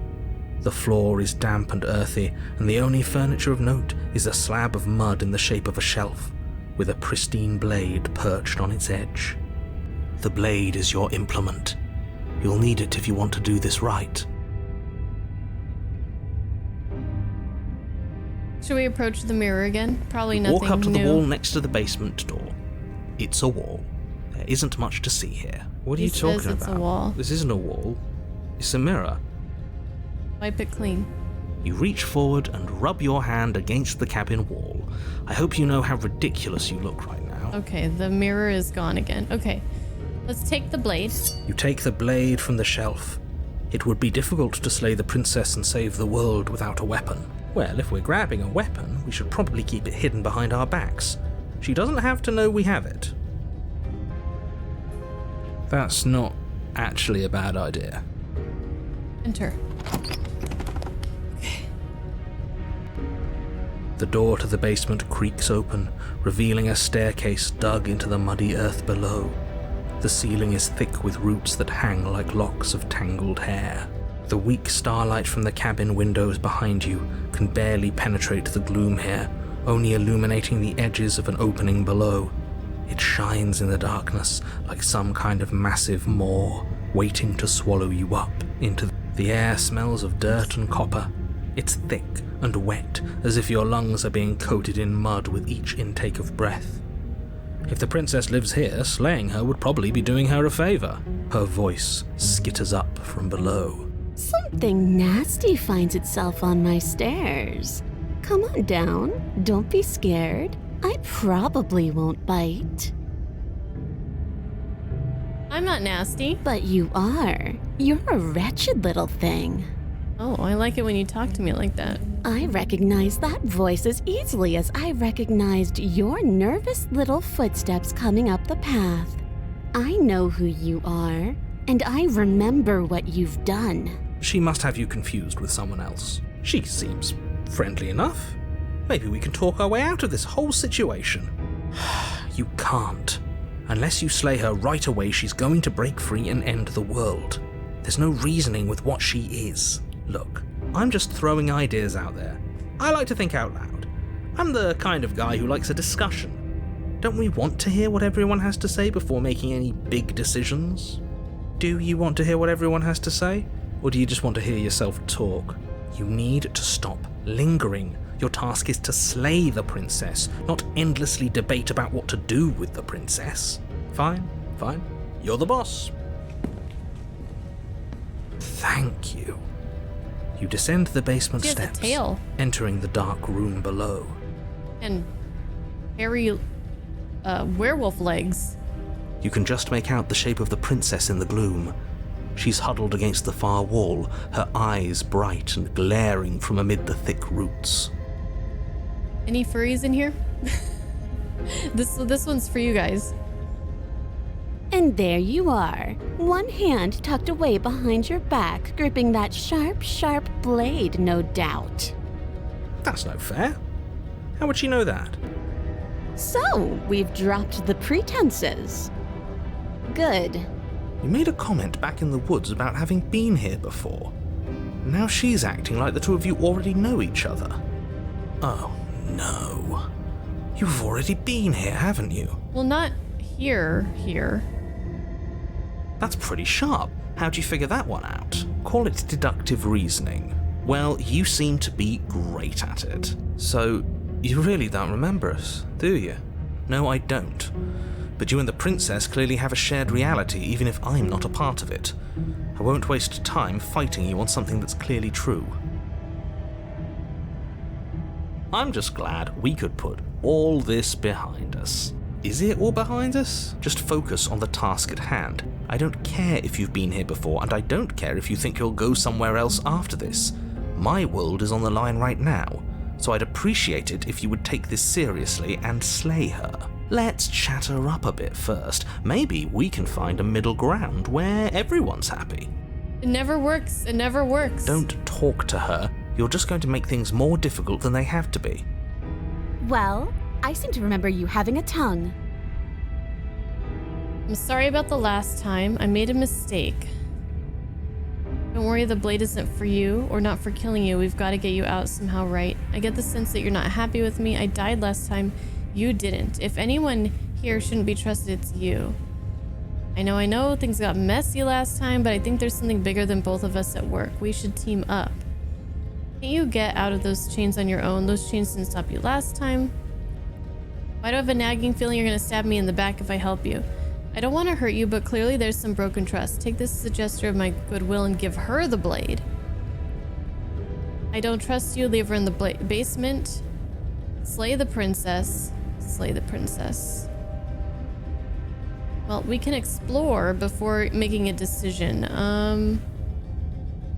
We should team up. I suppose you didn't come into my hovel of your own accord, did you? All right. I suppose I could team up. I need a way out after all, and unfortunately you're the only one I have. Seems to me like she's offering a mutually beneficial arrangement. We should take it. Do you know what the word mutually means? Because it sounds to me like she's offering an arrangement that benefits her and her alone.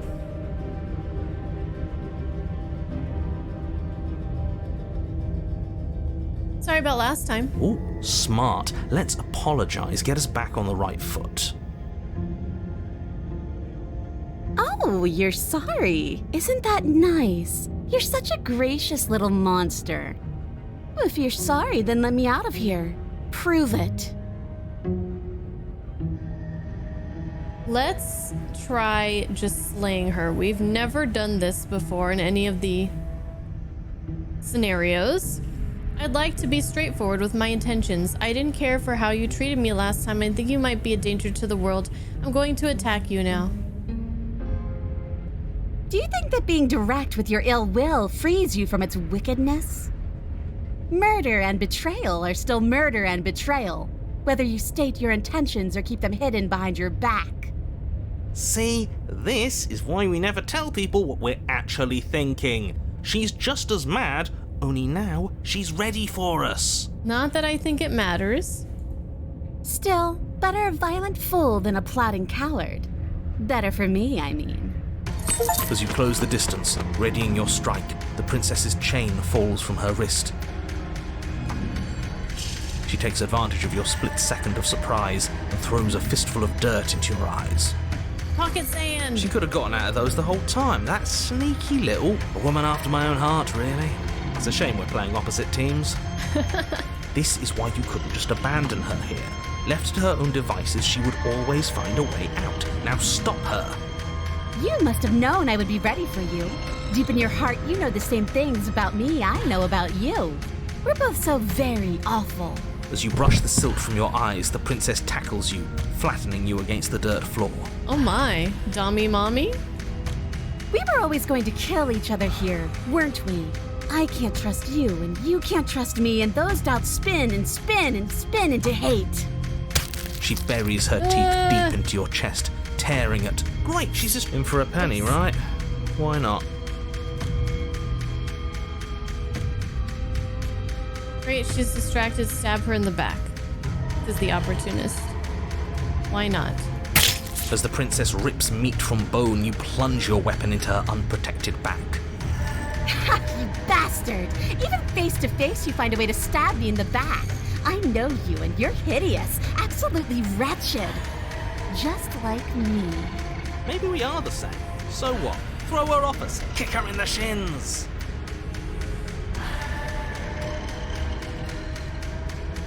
We don't have to fight so dirty. Of course we do. Fighting clean won't help us win. It takes a wretch to know a wretch, and we're all at the bottom of the barrel here. There's no point in pretending otherwise. Are we? At the bottom of the barrel. We've got dirt in our eyes and a chunk of us chewed out. If that's not the bottom of the barrel, what is? No arguments here. You're doing great. Keep playing dirty if that's what it takes. But if we win, we won't be at the bottom anymore. We'll have climbed a little higher. And once we start climbing, well, who knows where we'll stop? You'll stop right here if you keep daydreaming. Don't let yourself get distracted thinking about what comes after. None of us ever said we stopped fighting. How long are we gonna just talk to her amongst ourselves here? And what a low and vicious fight it is. Eyes gouged, skin scratched bloody, hair ripped and nails broken. Every rule there ever was in the book of honourable combat. Both you and the princess have broken 12 times over. That's nice and all, but are we winning? I don't know, this is going on for a while. I thought playing dirty was supposed to give you the upper hand, but I suppose that doesn't work if you both sink to the same lows. Still, at least you're not losing. The princess cackles maniacally as the fracas continues. But behind her cackle, you hear the low groan of warping wood. Wait, what's going on? We're establishing a newer, better packing order. No, the groaning thing. Why is the wood making noise? Who cares about the groan? It's just a sound. Things make sounds all the time. I care about the groan. Doesn't that mean something bad is happening? Oh, yes, well, I'm afraid that's the sound of the basement getting smaller. Smaller? Do you hear that, you pathetic wretch? Those are the roots of the wild, and they're coming to choke the breath from your lungs and squeeze the life out of you. Excuse me, what? Excuse me, you what? You and the princess disengage for a brief moment, just long enough to get your bearings. Behind you, the basement door has been sealed over, thick roots barring your only exit from the dirt pit. And slowly, but very perceptibly, the roots are closing in on you both. That's right. They're coming for you. And they won't stop until there's nothing left down here but them.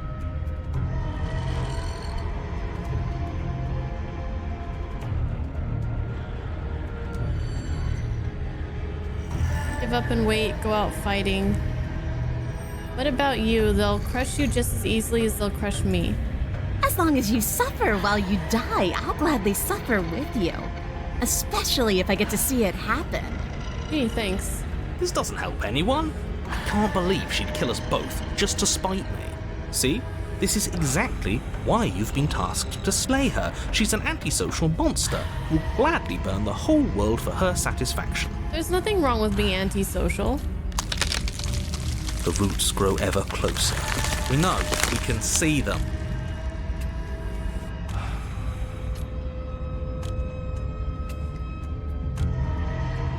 We're not animals, we're people, we can work this out, we can make things better.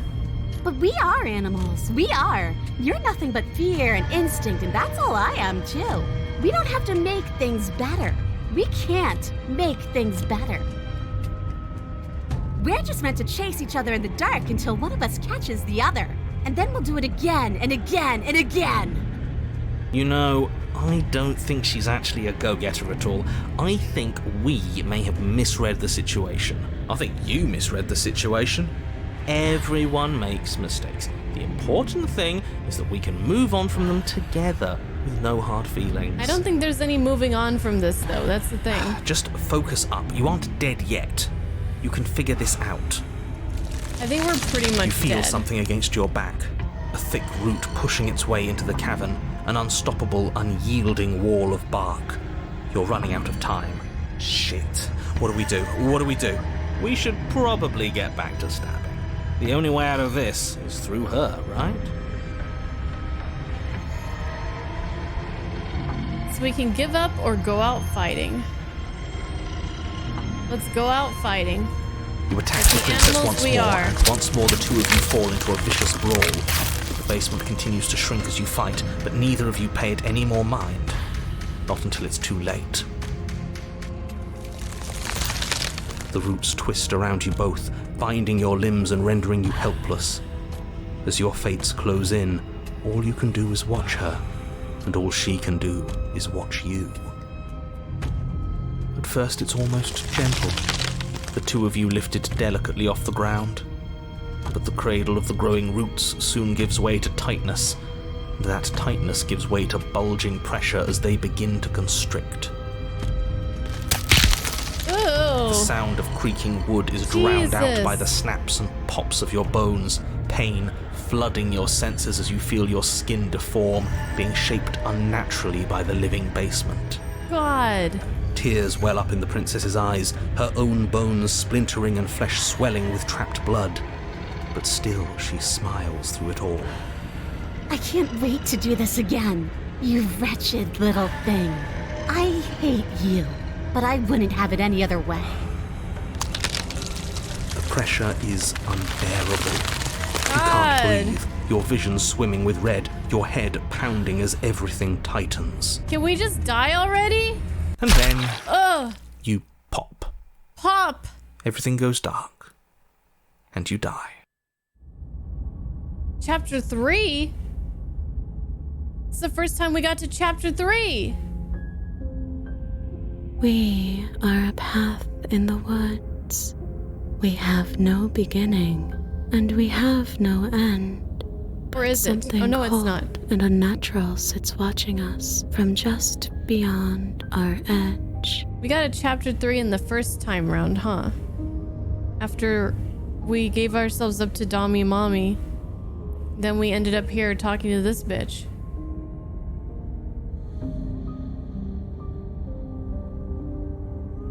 I don't know. His gaze pushes against our borders, curling them in on themselves, preventing them from stretching to the places they need to reach.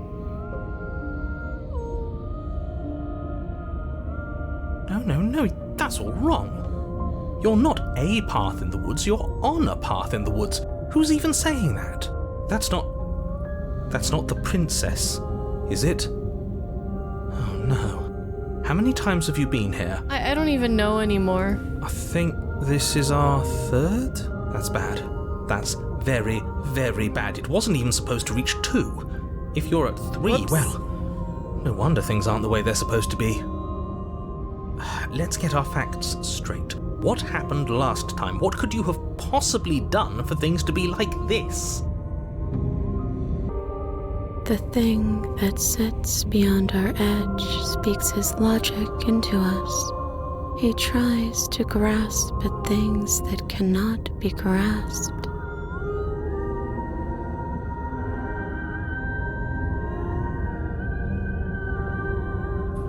He tries to stare with wide pupils at that which can only be held from the corner of the eye or with a passing glance. Shut up. The rest of you, talk. What happened? What did you do? Sure, there's no reason to keep secrets. Someone decided to go in guns blazing last time, and that someone got us killed. And what should we have done? Let you draw things out with all that conniving? Everyone knows a straight fight is best. It's honest.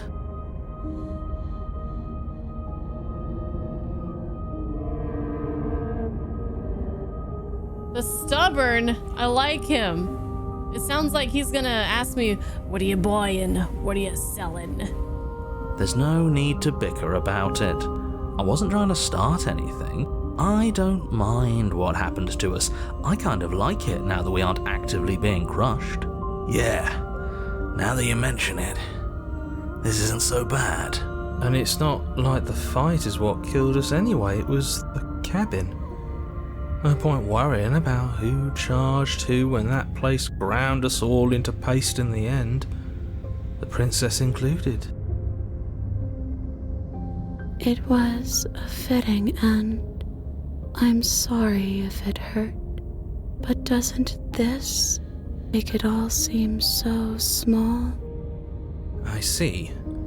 So the cabin ground you into paste, and now you're convinced you're stuck together. What a mess. He doesn't understand. We aren't convinced of anything, and we aren't stuck together. We're one. This is how we're supposed to be. Can't you feel it? This thing watching us, what is he? I'm not watching you, I'm trying to help you. That's not an answer to our question. I don't know what he is. I only know that he is something other, and that he wishes for you and I to tear ourselves apart. I do want that, but only because it's in your best interests. It's in everyone's best interests. You won't be able to slay her unless you remove yourself from her. He wants us to kill each other. I don't. I want you to kill her. Don't be charmed by her faux solidarity. You're not in this together. She's the only one who poses a threat to the world, and she's trying to make you go along with it. You don't have to enable her, especially when you have what it takes to stop her.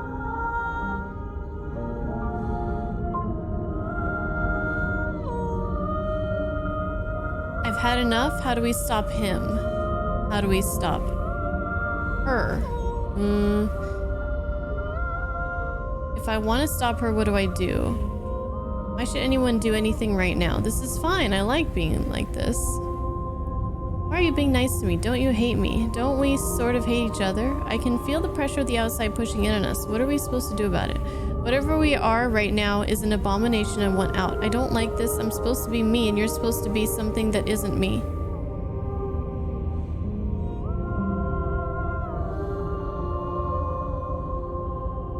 Let's go after the narrator. How do we stop him? We push back. It may feel like he's everywhere, but presence isn't strength. Otherwise, he would have torn us apart by now. There must be a crack in the walls of this prison. There must be a way for us to be free from him. Her voice is... it's like an ASMR voice. She's trying to use you. After everything she's done, you should be able to see that. I may not have been around to witness it, but clearly you remember what happened.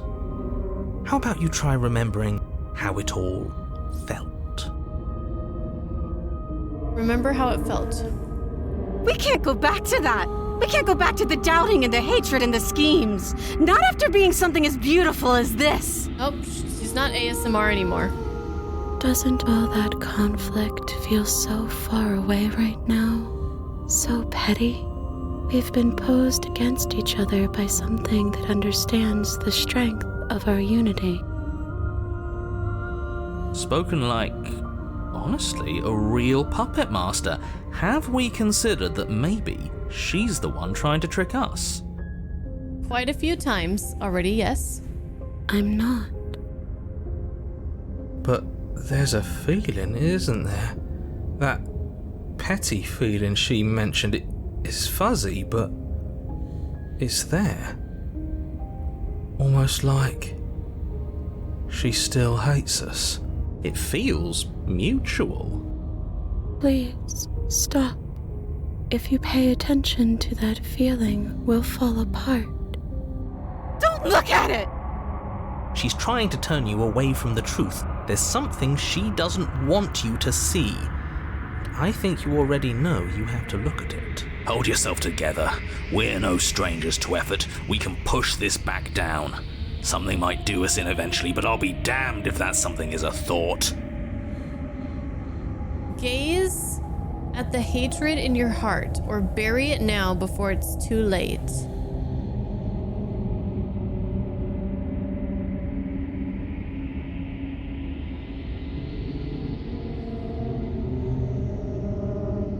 Let's gaze.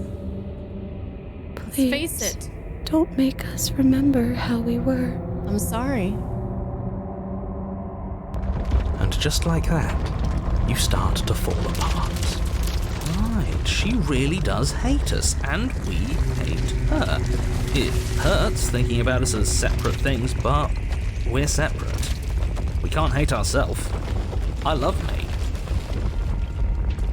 We never got to see the end of that fight, did we? And we can't both be winners. One of us has to beat the other, right? I don't want to remember what it felt like to be killed. It was so much nicer when it didn't feel like it mattered. And yet you keep remembering. You remember the loathing and animosity you've shared with the princess, the pain and the anger and the betrayal. And you start to remember something else, too. You remember that you are a distinct being with a finite form and a mortal body. Are we, though? You can feel it. There is a shifting of the space around you, the infinitesimal movement of your molecules rearranging back into the shape of what you're meant to be. If we have a mortal body in a finite form, then how are we just rearranging back into shape? Come on now. Maybe bygones can't be bygones. I don't know why I ever wanted to share a body with you, of all things. It's like my very soul reeks of yours. That was horrible. This is better, finally. I'll be able to hurt you like you deserve. I wish I didn't have to. Some division, when sown, can never truly be mended. A cavernous gash rips across whatever it was you thought you were. A cabin comes into being among the trees. It approaches, and it swallows your body whole. And then you find yourself, blade in hand, exactly where you need to be. At the center of it all is the princess, a wooden and fleshy heart beating with an unbroken rhythm. You're filled with a sense of purpose. Strike at her. End this once and for all. Kill me then, if you hate me so much. Just get it over with. This doesn't feel like a fight. This isn't what I wanted. Where's the victory in this? Well, this should be easy. If you're sure about it. I mean, what's the point of being king of the hill if there's no one around to be better than? We'd just be sitting on a hill. True. Do we have to do this? You have to. You know you have to. Honestly, I don't know anything. Cut her free or slay her. Oh god, I never wanted to kill you, not really, but we can't be the same thing as each other. I had to put an end to whatever happened to us. Cut her free. Slay. Cut her free. You devious little bastard. If you think I'm going to let you free her, you have another thing coming. What are you gonna do to stop me? And that other thing is... You'll just have to wait and find out when it happens. Just ignore him. What's he gonna do? Lecture us into submission? He can talk all he wants. He's weak. Thinks he can boss us around when he doesn't have any authority. We're clearly the ones with authority around here, so we can do whatever we like. You're tired, aren't you? No, I'm not. I'm... Cut the princess down from the roots that bind her. I hope you're happy. And good luck getting her out of here. Thank you. I didn't think you would do that. After everything. She doesn't even have, like, lower body. It's so cold without you. The hands are back. She got taken away.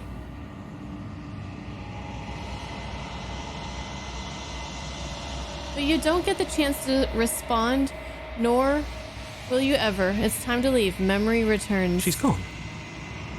Where did she go? Should we try and find her? And there's that mirror again. Why is it here? Why now?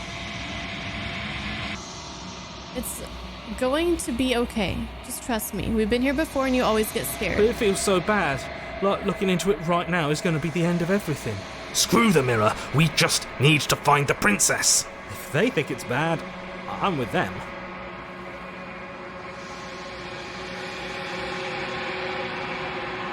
I'll see you on the other side. It's gonna be okay. Okay. If you say so. We'll trust you. That was your first mistake, trusting me.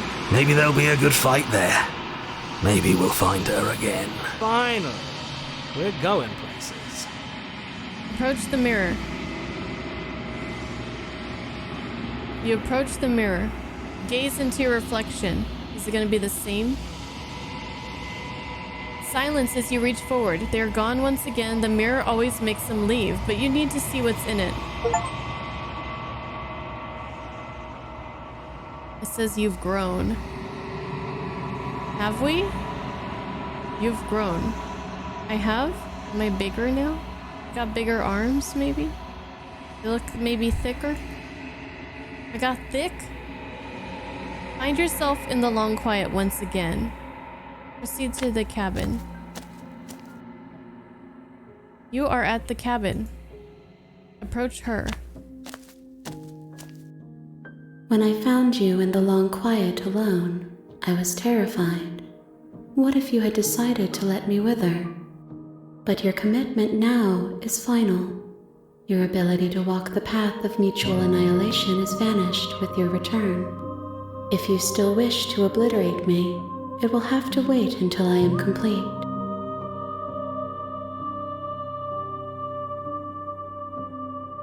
Flickering lights and empty cityscapes become pockets of vitality and movement. I am more than I was before. Whenever you are ready, I will wipe your slate clean once again.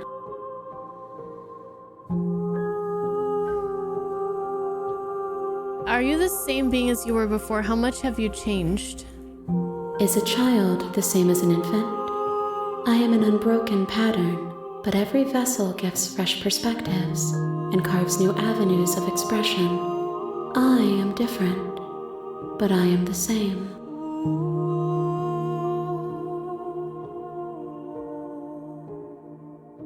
What does it feel like to change like this? Eyes close in reflection. Perspectives meld together, and the breadth of my experience stretches to new corners. There are contradictions, conflicts in my nature, and there are familiarities that bind everything together. It feels correct. This is what I need to be. This is the only path forward. When this is all done, do you know what you want to do? With every gift you bring me, I excavate the alleys of what I am meant to be, and every exploration yields new and complicated truths. What I will be is different than what I am, and what I am is different from what I was. I cannot tell you what desires I will hold when I have changed. But in this moment, all I want is to know myself and to know you.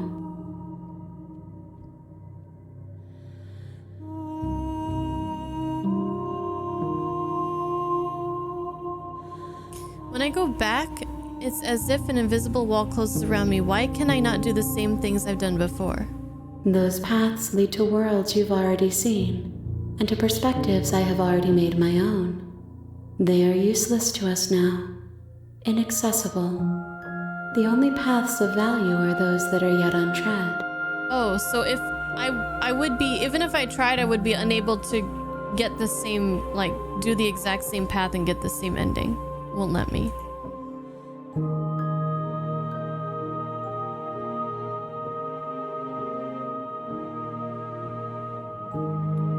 There's so many things.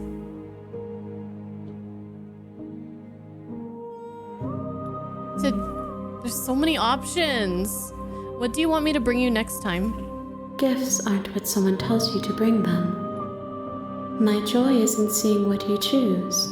There are no wrong answers, and every perspective illuminates my shadows and shares new secrets. You know that at the end of this, once you're finished, I'm going to kill you, right? There is still much to be seen. Neither of us know the depths of our being. Perhaps at the end of this, I will be the one to kill you. Or perhaps we will leave this place together and find new horizons to discover. I think I'd like that. That sounds better than one of us killing each other. Do you have any thoughts on this vessel? This one is like a shadow of me, twisting vines in search of answers. She will make for a curious heart.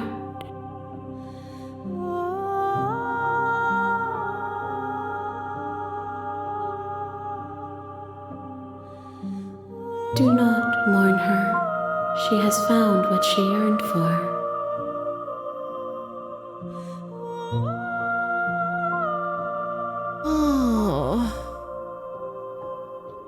What do you feel about me? These vessels I've been bringing you, I've heard them. The vessels are shaped by memories of you, but their impulses are drawn to the edge of the long quiet. To them, you are a gate to something more, and any hurt you've caused them is understood as a fair price for freedom. But they are only thoughts and perspectives.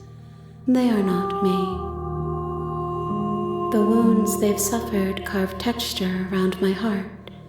Without them, I would be as I was before. I would be alone and without sensation. I could not feel the joy of having you by my side, for I would not know your absence. Makes sense. You've been kinder to me than anyone else I've met. Why? Why wouldn't I be kind to you? You are the only thing I know that isn't me. Okay. How many more vessels do I need to bring you? If I am to be an ocean, you have nurtured me into a pond. My waters are shallow and murky, and I yearn for more perspective. You will have your rest in due time, and I am sorry for the burdens I place on you. Of course she wouldn't give me an answer.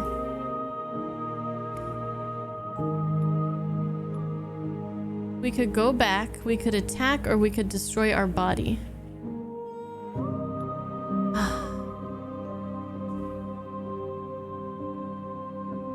What do you guys want to do?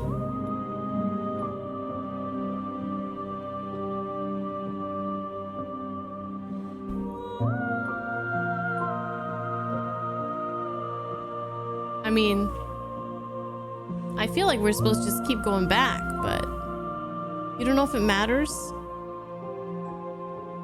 Yeah, I'm wondering how this would change things because we've already done like this.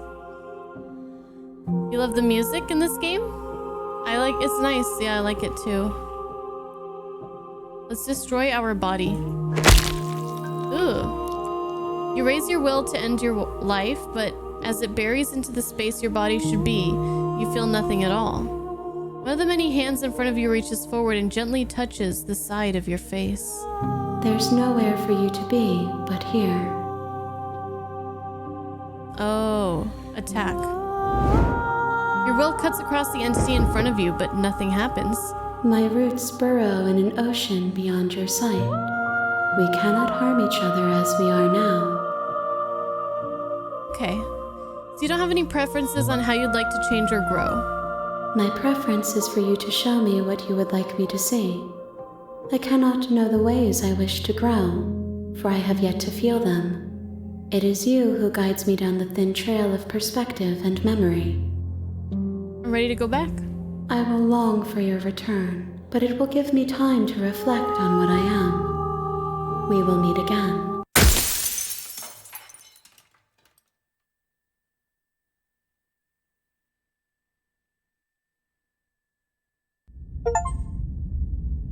Chapter 1, The Hero and the Princess. You're on a path in the woods, and at the end of that path is a cabin. And in the basement of that cabin is a princess. All right. All right, let's just keep going. All right. We're on the path to the woods. You're here to slay her. Yep. All right, I guess we're going to try to get a little bit faster. Okay, let's go to the cabin. Let's try to do something we haven't done. You make your way up the short path to the cabin. Proceed. Okay. Open that door. The interior of the cabin is almost entirely bare. The blade is your implement. You'll need it if you want to do this right. All right, we're gonna take the blade. You take the blade from the table.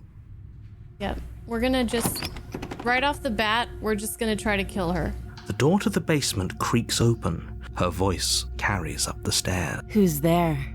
Her again, the first one that we met. She sounds dangerous. Don't let it fool you. Hey, I think I'm here to kill you.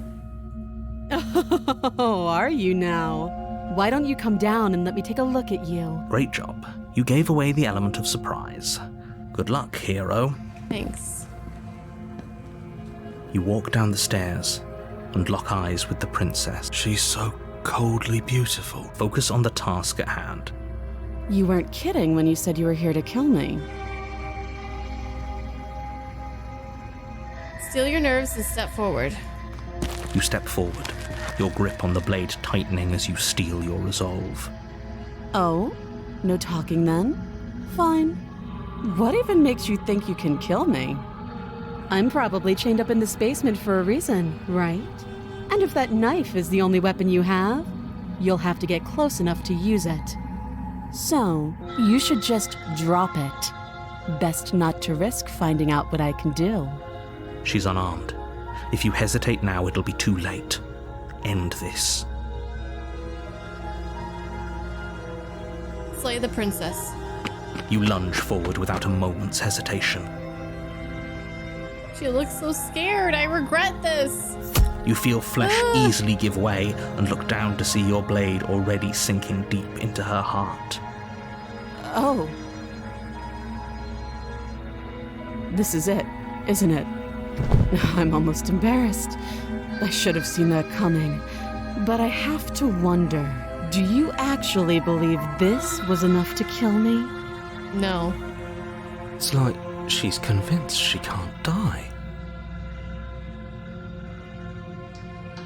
She can't, because this isn't even like her real form.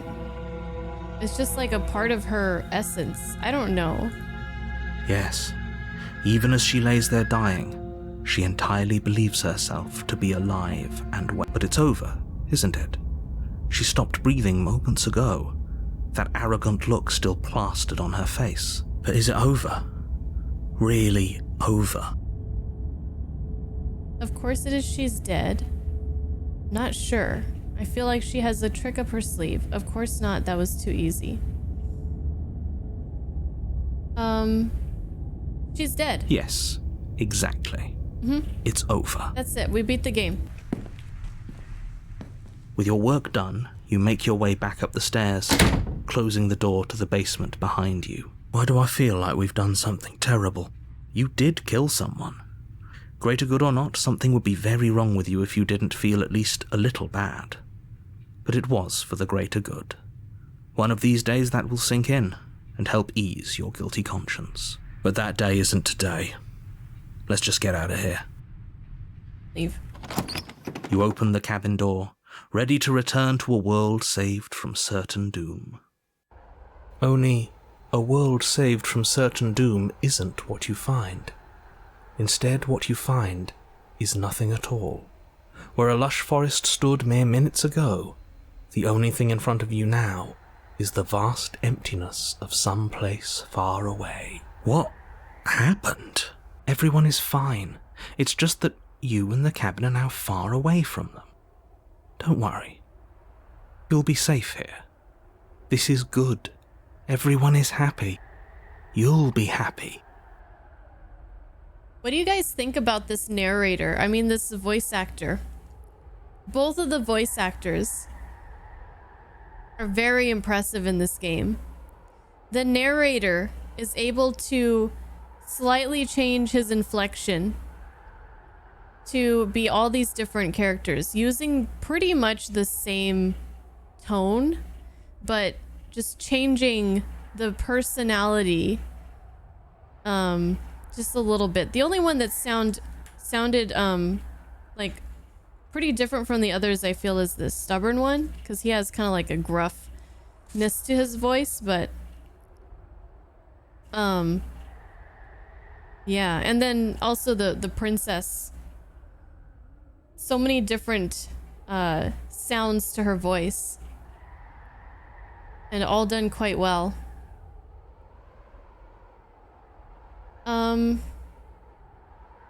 Oh, okay. This is good. Everyone is happy. You'll be happy. Okay. I'm so glad you're keeping an open mind. This is what's best for everyone. Trust me. I still don't trust you. Time passes. You can't be sure if it's days or months or years or even decades. It's all a wonderful, boring blur. You've never been happier. Psst. Hey, we're not just gonna stay here forever, right? Didn't you hear the narrator? I'm happy. We're happy. Are we really happy? Or is he just telling us that we are?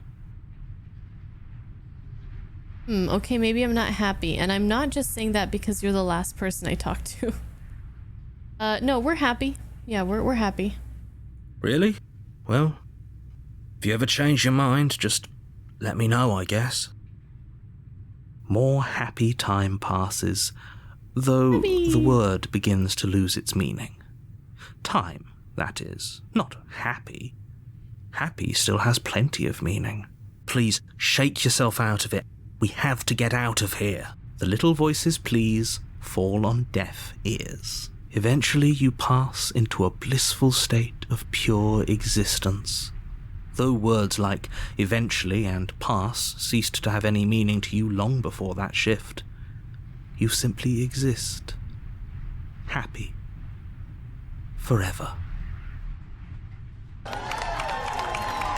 Good ending, you did it. You saved everyone. You have already committed to my completion. You cannot go further astray. Okay, actually, maybe we're not happy. Yes, maybe we're not happy, actually. Good, because I have an idea to get us out of here. Though you're probably not going to like it. Kill ourselves? We have to die. The blade. We can use the blade to get out of this. I can hear everything you say, little voice. There's only one thing it would want you to use that blade on, and I'm afraid that thing is you, dear hero. He's right. It's the only way out. Do you hear that? It wants to take this happiness away from you. It wants this wonderful place to end. But I don't really feel happy. Do you not? There's more for us to do, and the only way for us to do it is to take that blade and use it. Don't you dare. Wouldn't using the blade, kill us? Wouldn't we be dead? How astute. You are absolutely correct. Using the blade to kill yourself would kill you, and you shouldn't do it. What is that saying? People who are killed die or something? Using the blade to kill yourself would kill you. In a sense, we die, but looking at things from another angle, are we even really alive anymore? This place, it's nothing. It's absolutely nothing. It's just the same thing, constantly, forever. People die when they are killed, yes, thank you. I know this is out there, but trust me, I know using the blade will work. That little voice didn't want you to slay the princess. It didn't want you to be happy. You better be right about this. I'll be pretty upset if we die. Anything to get out of this hell. Yeah, let's get out of here. Thank you. I made this happy little place for you Is this not a good enough reward for saving the world? An eternity of bliss? You ingrate? Fine. Whatever. For the first time since time stopped meaning anything, you throw open the door to the basement and walk down the stairs. So you admit time didn't mean anything, and we were not happy. The princess's body is dust and bones, though the blade you used to slay her is still as pristine as the day you first held it. Oh god, how long have we been down here? You pick up the blade, you stab yourself, and you die. The end. Nice knowing you. This narrator guy. Chapter 2, The Spectre. Oh god. You're on a path in the woods, and at the end of that path is a cabin. You're here to slay her. Yes, okay. Proceed. A warning before you go any further. She will lie. Yes. She won't be a... Oh, the cold. The cold is here. A new player has arrived. She won't be a problem. Proceed.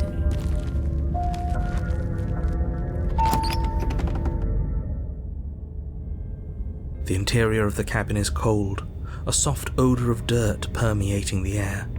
Cobwebs flutter in the corners. You can hear wind whistling outside, banging the shutters against the windows. The only furniture of note is an elegant antique table with a pristine blade perched on the edge. The blade is your implement. You'll need it if you want to do this right. It feels like no one's been here for a long, long time. Like I've been saying, she's dead. We killed her already.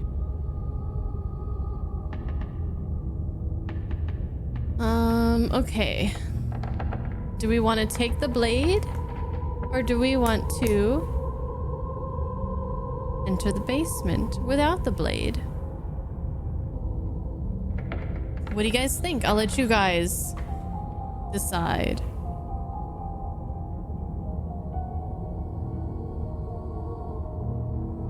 Hey, Cappy. No blade? No, don't do a poll. I don't have much time left. Shamrai says no blade. Okay. Oh, Doom says take blade. Okay, tiebreaker? Tiebreaker? No blade. Okay. No blade. Enter. The door to the basement groans open, revealing an old banister and a creaky wooden stairwell. Everything is coated in a thick layer of dust, and you can feel it settle into your lungs as you breathe in the stale air. The very building itself feels dead. If the princess lives here, slaying her would probably be doing her a favor. The cold and lifeless? The room below is silent. Nobody's here. Naturally. As much as I appreciate the optimism, you shouldn't be so sure. I guess we'll just have to go down and see. As you descend the final step, the form of the princess comes into view. A skeletal body, lying in a heap on the floor, its wrist still bound to the wall by a thick chain. Did it matter if we brought the knife down or not? Because she's dead. Okay. She's definitely dead. She looks pretty dead. It's just like I told you. Before you have a chance to finish your thought, the top of a head appears from underneath the floor. Two deep-set eyes stare up at you, followed by a mischievous skeletal grin.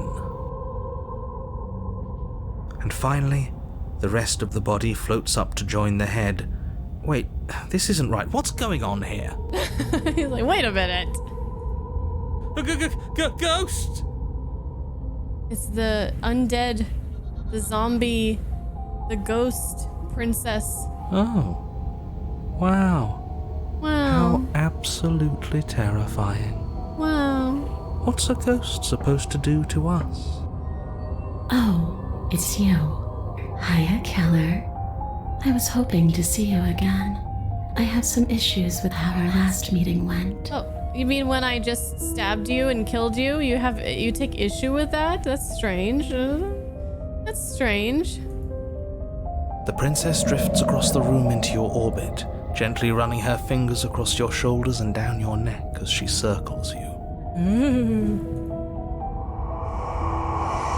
Her touch is cold and ethereal, formless yet real enough that her icy fingertips send shivers dancing across your skin. So she has a body, and she's right there. We could probably grab her and kill her again, if we wanted to. We don't even need a blade. She looks fragile enough to me. Grab her, wait and see how things play out. Let's keep going aggressive here. Oh wait, we didn't take the blade. Well, we've been pretty aggressive so far. I kind of want to see how things go though. Let's wait. I see you don't have that annoying knife anymore. I'm making a chart now to help. So, does that mean you regret what you've done? Are you here to apologize and make nice? Beg for absolution, maybe? Because I might be interested in seeing a little begging. Yes, Mommy. I killed you. What are you doing not being dead? Do you know why you came back? Stop playing the victim. You threatened me last time. I'm sorry I killed you. Last time I shouldn't have done that. Do you want me to die? Do you want me to kill myself to satisfy some sort of sick revenge fantasy? Because I already did that and it wouldn't be hard to do it again. I'm sorry, is there a way I can make it up to you? The people who wanted you dead tricked me and the enemy of my enemy is my friend. Let's team up. What do you want from me? If I knew... Oh my god, there's so many fucking options. If I knew I'd wind up having to talk to you again, I wouldn't have slain you. I died and I'm not floating around like you are. What happened? Why am I different? Why are you different? You're dead, or at least mostly dead. What can you even do to hurt me? After I killed you, this cabin, I want to say it teleported. It wasn't in the woods anymore. Time stopped meaning anything and I had to kill myself to escape. I guess I should tell you why I was sent to kill you. You were going to end the world. I was told you were going to end the world. Okay, clearly slaying you isn't gonna work. What do you want? Okay, team, I'm out of ideas. Thoughts? Leave her in the basement. Retrieve the blade. Grab the princess. Oh my god. I'm sorry I killed you last time. I shouldn't have done that. Too little, too late. But you can still make things right. She's not in a position to bargain with us. You don't have to do anything you don't want to do. We don't have to do anything, but maybe we should. We did kill her. Wouldn't it be the moral thing to help her now that we have another chance? When a hero slays a monster, does he apologize to it? No. So don't try to make things right. She was going to end the world. You didn't do anything wrong, aside from apparently killing yourself, and that doesn't have much to do with her.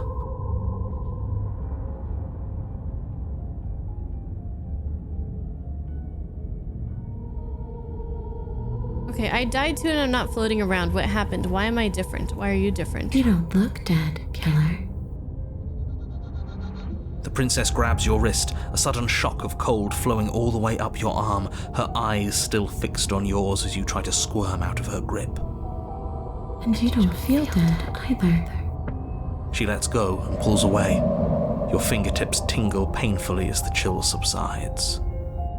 I'm less interested in why you are, or how you are, and a lot more interested in what you are. I would like to know that too. I have no idea. I've tried to leave on my own. Before you came back to me, I explored every inch of this place, even the spaces between the walls. But I never found a way out. I always wound up right back here. I just want to go home. I'm so cold and alone here. But you can come and go as you please, can't you? So, let me hitch a ride. After all, you own me.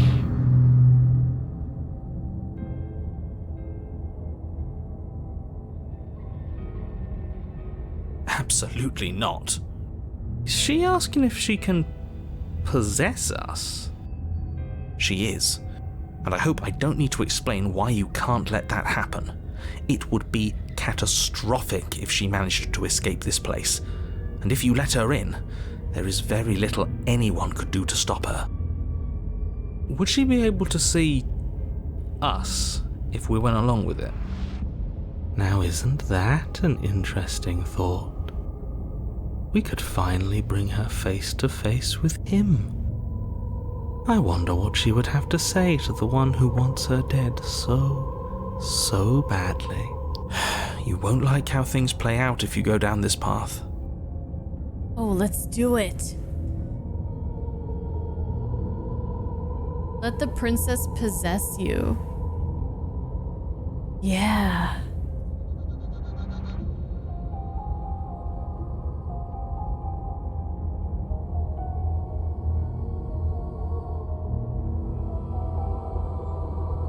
The princess swims through the air in front of you, pausing for a brief moment as her dark-rimmed eyes stare deeply into yours. There's a hunger in her gaze. You're really trying to make it up to me, aren't you? Thanks for being a pal, killer. I mean it. What are you doing? Don't just let her in. How many times do I have to tell you? See you soon. She rushes forward and then she's gone. A sharp chill spreads across your body. It starts in your chest, a freezing numbness flowing out from your heart, all the way down your limbs, your mind growing cloudy and confused as it settles over your very soul. I'm not sure I like this. Can we get a do-over? No turning back now. I'm afraid it's too late to stop now. The numbness gives way to a stabbing pain, your muscles twitching and convulsing violently, each involuntary movement causing more waves of agony to ripple across your body. You collapse to the floor, and everything goes dark. Come on, you've got to get up. I know everything feels heavy right now, but we still have to get out of here. Your eyes flick back open as you get your bearings, your vision swimming as... So this is what it's like to be you, huh? Disembodied voice narrating your every move? Yeah, it's pretty awful. So, it doesn't work like that for you? Clearly it doesn't, or she wouldn't have commented on it. All these shards of broken glass on the floor, are they also supposed to be you? Hey, I'm not a shard of broken glass, It's okay. You can finish your thought. I'm a voice? I'm me is what I am. Who cares what we are? We exist. That's all that matters. You don't have to fight. We'll all be out of here soon. No, it matters. What we are matters. If I'm a shard of broken glass, then that raises some questions about certain other voices in here too. I'm clearly the same thing you are. They're not listening to me. Do they not listen to you either? No, I'm not talking about you. I'm talking about him. You don't need to know what I am. You just need to know that I'm different from you. More important. So, you're the one who pulled the strings and made me dead. I can tell you don't belong here. You're barely even there. Like the shape of something left behind. You're more of a memory than a person. Oh yeah, she said that before. She said That's that rude. before. That's rude. You're kind of like me, actually. I'm just going to ignore her. You push yourself off the ground. The princess is nowhere to be seen. Well, yeah, 'cause Obviously, she's in she's me. nowhere to be seen. Obviously. Because I'm in here with all of you. Everybody knows that. I'm setting the stage. The room is empty because Let you me made do a my narrator spiteful, thing. idiotic, and all-round foolish decision. You don't have to let him get to you. You're better than that. You're starting to make things right. This is infuriating. Just whatever you do, you can't leave this place. It's not too late to fix this. Probably. Explore. I can't think straight. There's too much noise. Leave the basement. Let's try to think. It's okay. We're almost out of here. Just take it one step at a time and everything will be fine. I trust you, Mommy. Everything won't be fine if you listen to her. Well, she's being a lot nicer than you are. One way or another, this is all going to end. Wouldn't it be nice if he ends with it? Wouldn't that be nice? There's only one way to find out. Leave the basement. Your legs weary with the weight of the princess's spectral form and clumsy with the cold that still pervades them, stumble towards the stairs. I'm just trying to get home. You don't have to act like it's the end of the world. But that's exactly what you leaving this place is going to be. You don't know that. I do. Wait, if she has a home to go back to, doesn't that mean that her leaving won't end the world? It doesn't mean that at all. It could mean that wherever her home is, it's outside of the world. Yeah, but it has to be somewhere, doesn't it? And if it's somewhere, then it's part of the world. I suppose it's all a matter of perspective. Where does the world end and something else begin?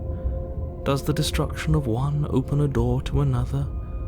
Or is it the same world reborn?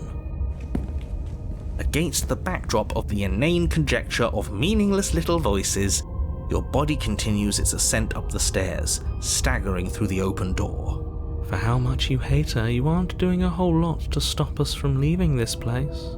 Maybe the bossy one doesn't actually hate me. Maybe he even likes me. Or maybe he just knows that he's been in the wrong. Maybe he's trying to make amends too. Not at all. I'll have you know that I do hate you, and I will continue to hate you for as long as I am able. It's just the weight of it all. It's too much for me to do anything other than describe and dictate. That's all you've been doing this whole time anyways. And whine. This body wasn't made to hold you and the princess. If you want to renege on your cataclysmically terrible decision a minute ago, well, you're the only one that can make that happen. Nope. Let's keep going forward.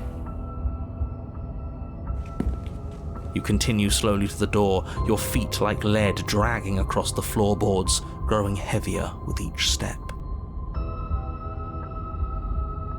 We're so close. Thank you, thank you, thank you. If we get out of here, I won't even care that you murdered me anymore. You lift your shaking hand and rest it on the door handle, but you pause before you open it, exhaustion sapping what's left of your will. Was exhaustion really the best you could muster up? It's over. There's no use stalling. Let's see what happens next.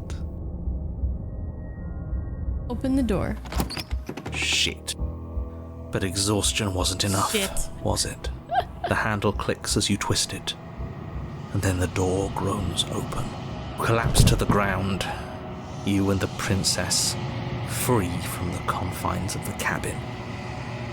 As you exhale from the effort, you look up and see. Alright guys, see you tomorrow. Just kidding. Can you imagine? You look up and see. See you next week. Bullshit, you get back here. Are you invested, Shumarai?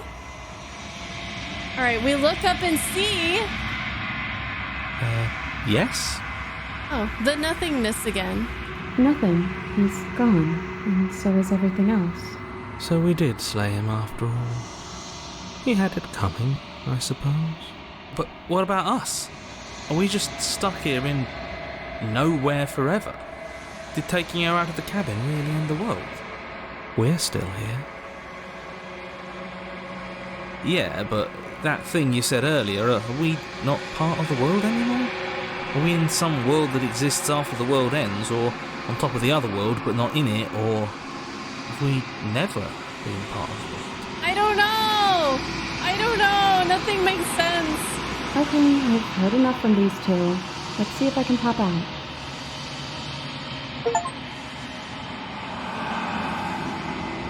You feel a lightness in your chest as a pair of sunken eyes emerge from your body and stare up at you. Do we get to kiss now? Anna, you actually freed me, didn't you? I'm outside. Thanks for giving me a second chance, killer. Don't mention it. I think this is where I meant to be.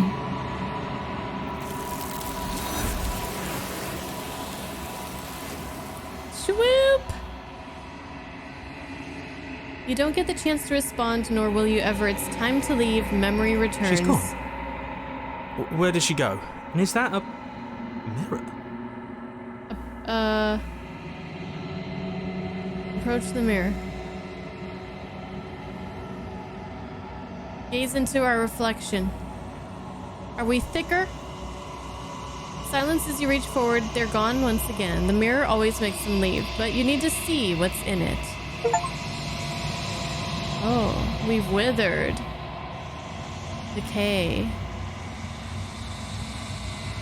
Okay. You find yourself in the long quiet. Once again, proceed to the cabin. You're at the cabin. Approach her. I am a growing chorus of contradiction, a mass of tides ebbing and flowing all at once in more directions than my attention can bear to hold. To look at any one is to shift them all into something new, and to look away is to reshape them yet again. All of me is changing, and yet the rest of me is still the same.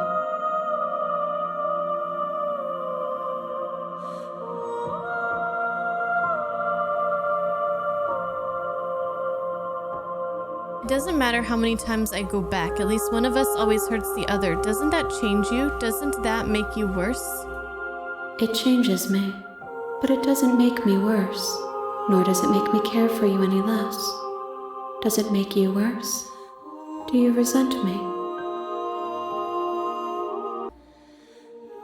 No, not really. It all seems so distant as soon as I'm near you.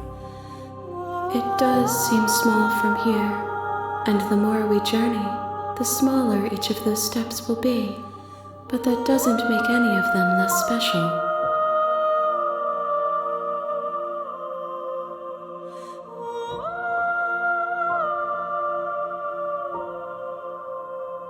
Do you know what happens to the worlds we leave behind? My perspectives are shadowed.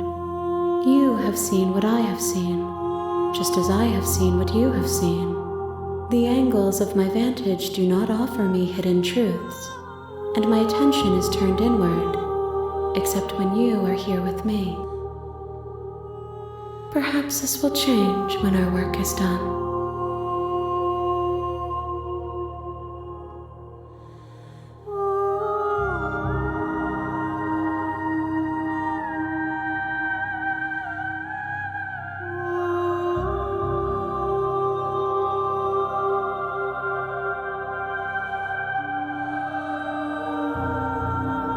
Be a contradiction. Contradictions don't exist.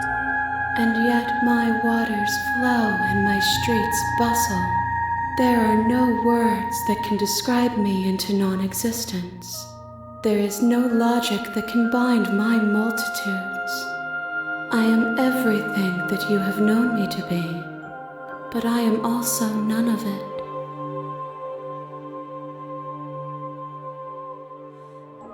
Let's go back. I will be here when it is time for us to meet again. Jeez.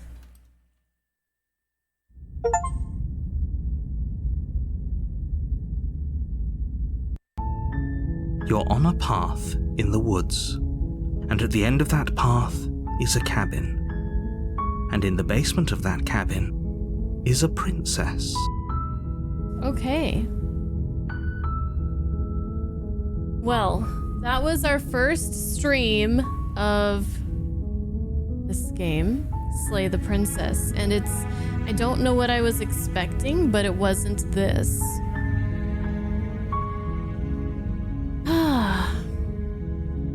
I want to say that things are coming together, but I still feel very lost. But I'm pretty sure that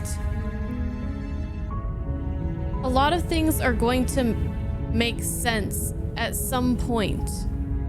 And there's just gonna be this big aha moment. I'm still wondering if the princess and us are like the same being. Like, what if the narrator is like our psychologist and we're in some kind of like hypnosis or something like that, and he's trying to like put us back together or help us overcome something.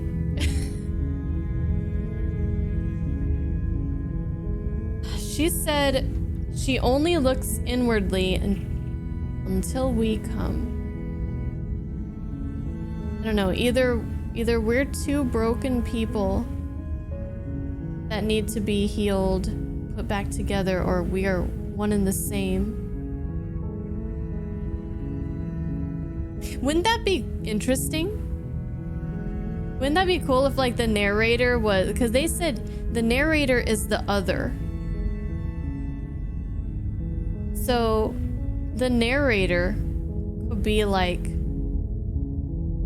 somebody make a game of that. If that's not what this game is, somebody write a story or make a game about this. The narrator is like our psychologist or something, psychiatrist. What would it be?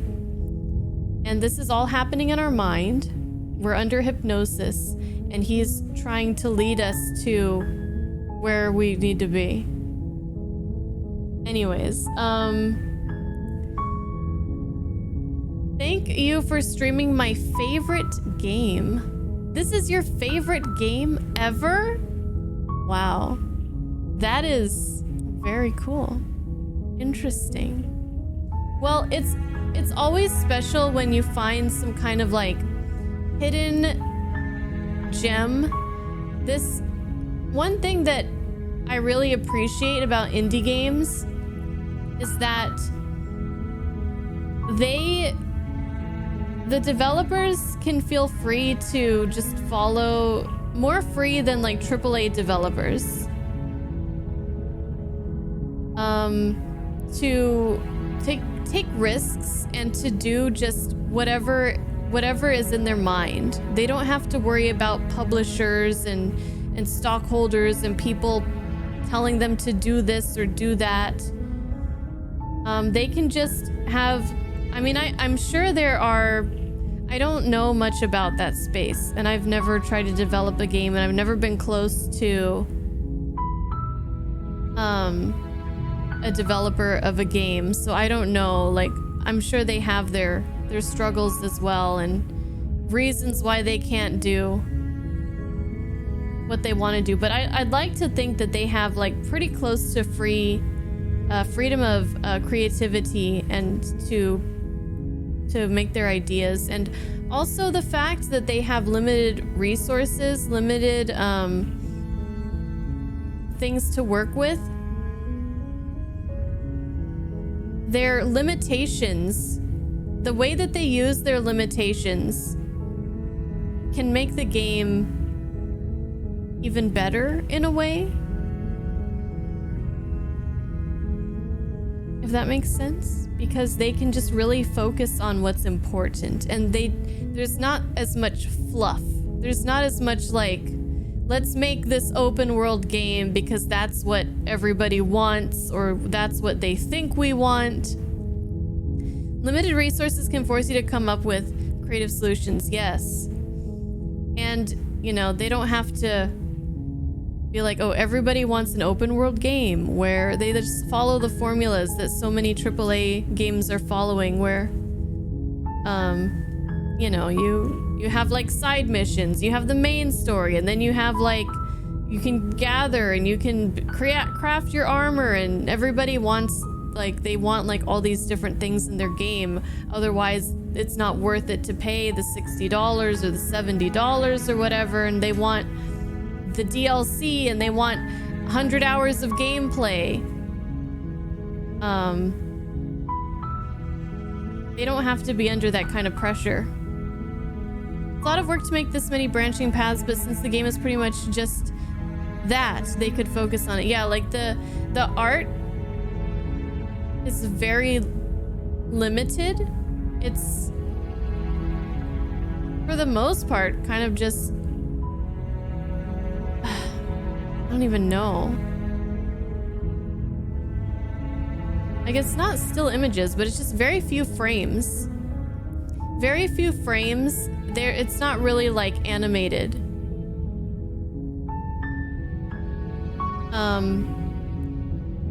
Just like for the most part, it's still images that are just kind of like fluttering. They're very simple, but they carry a lot of weight. There's a lot of mood to the art style. I've always loved this kind of shading. I used to do like gosh, it's been so long, but hatching and cross hatching. Yeah, there you go. They use a lot of hatching in here. I don't know if I've seen too much cross hatching, but it's really neat. I love it. Is there a game that uses pointillism as their main? I used to do a lot of pointillism when I was in school too. I thought pointillism was very cool. But yeah, it's just like a little sketchbook come to life. Hey APOC, yeah, we're just wrapping up here tonight. You can check out the VOD if you want to see what we've done, if you missed the stream. We'll be back tomorrow. We'll start at our usual time, 4 p.m. Pacific time, and I hope you guys are as intrigued as I am to see where this is going. And yeah, thank you guys again for being here. I gotta head out. I'm overtime. 24 minutes. I'm gonna get in trouble. But yeah, thank you guys. See you later. Tomorrow. Bye-bye.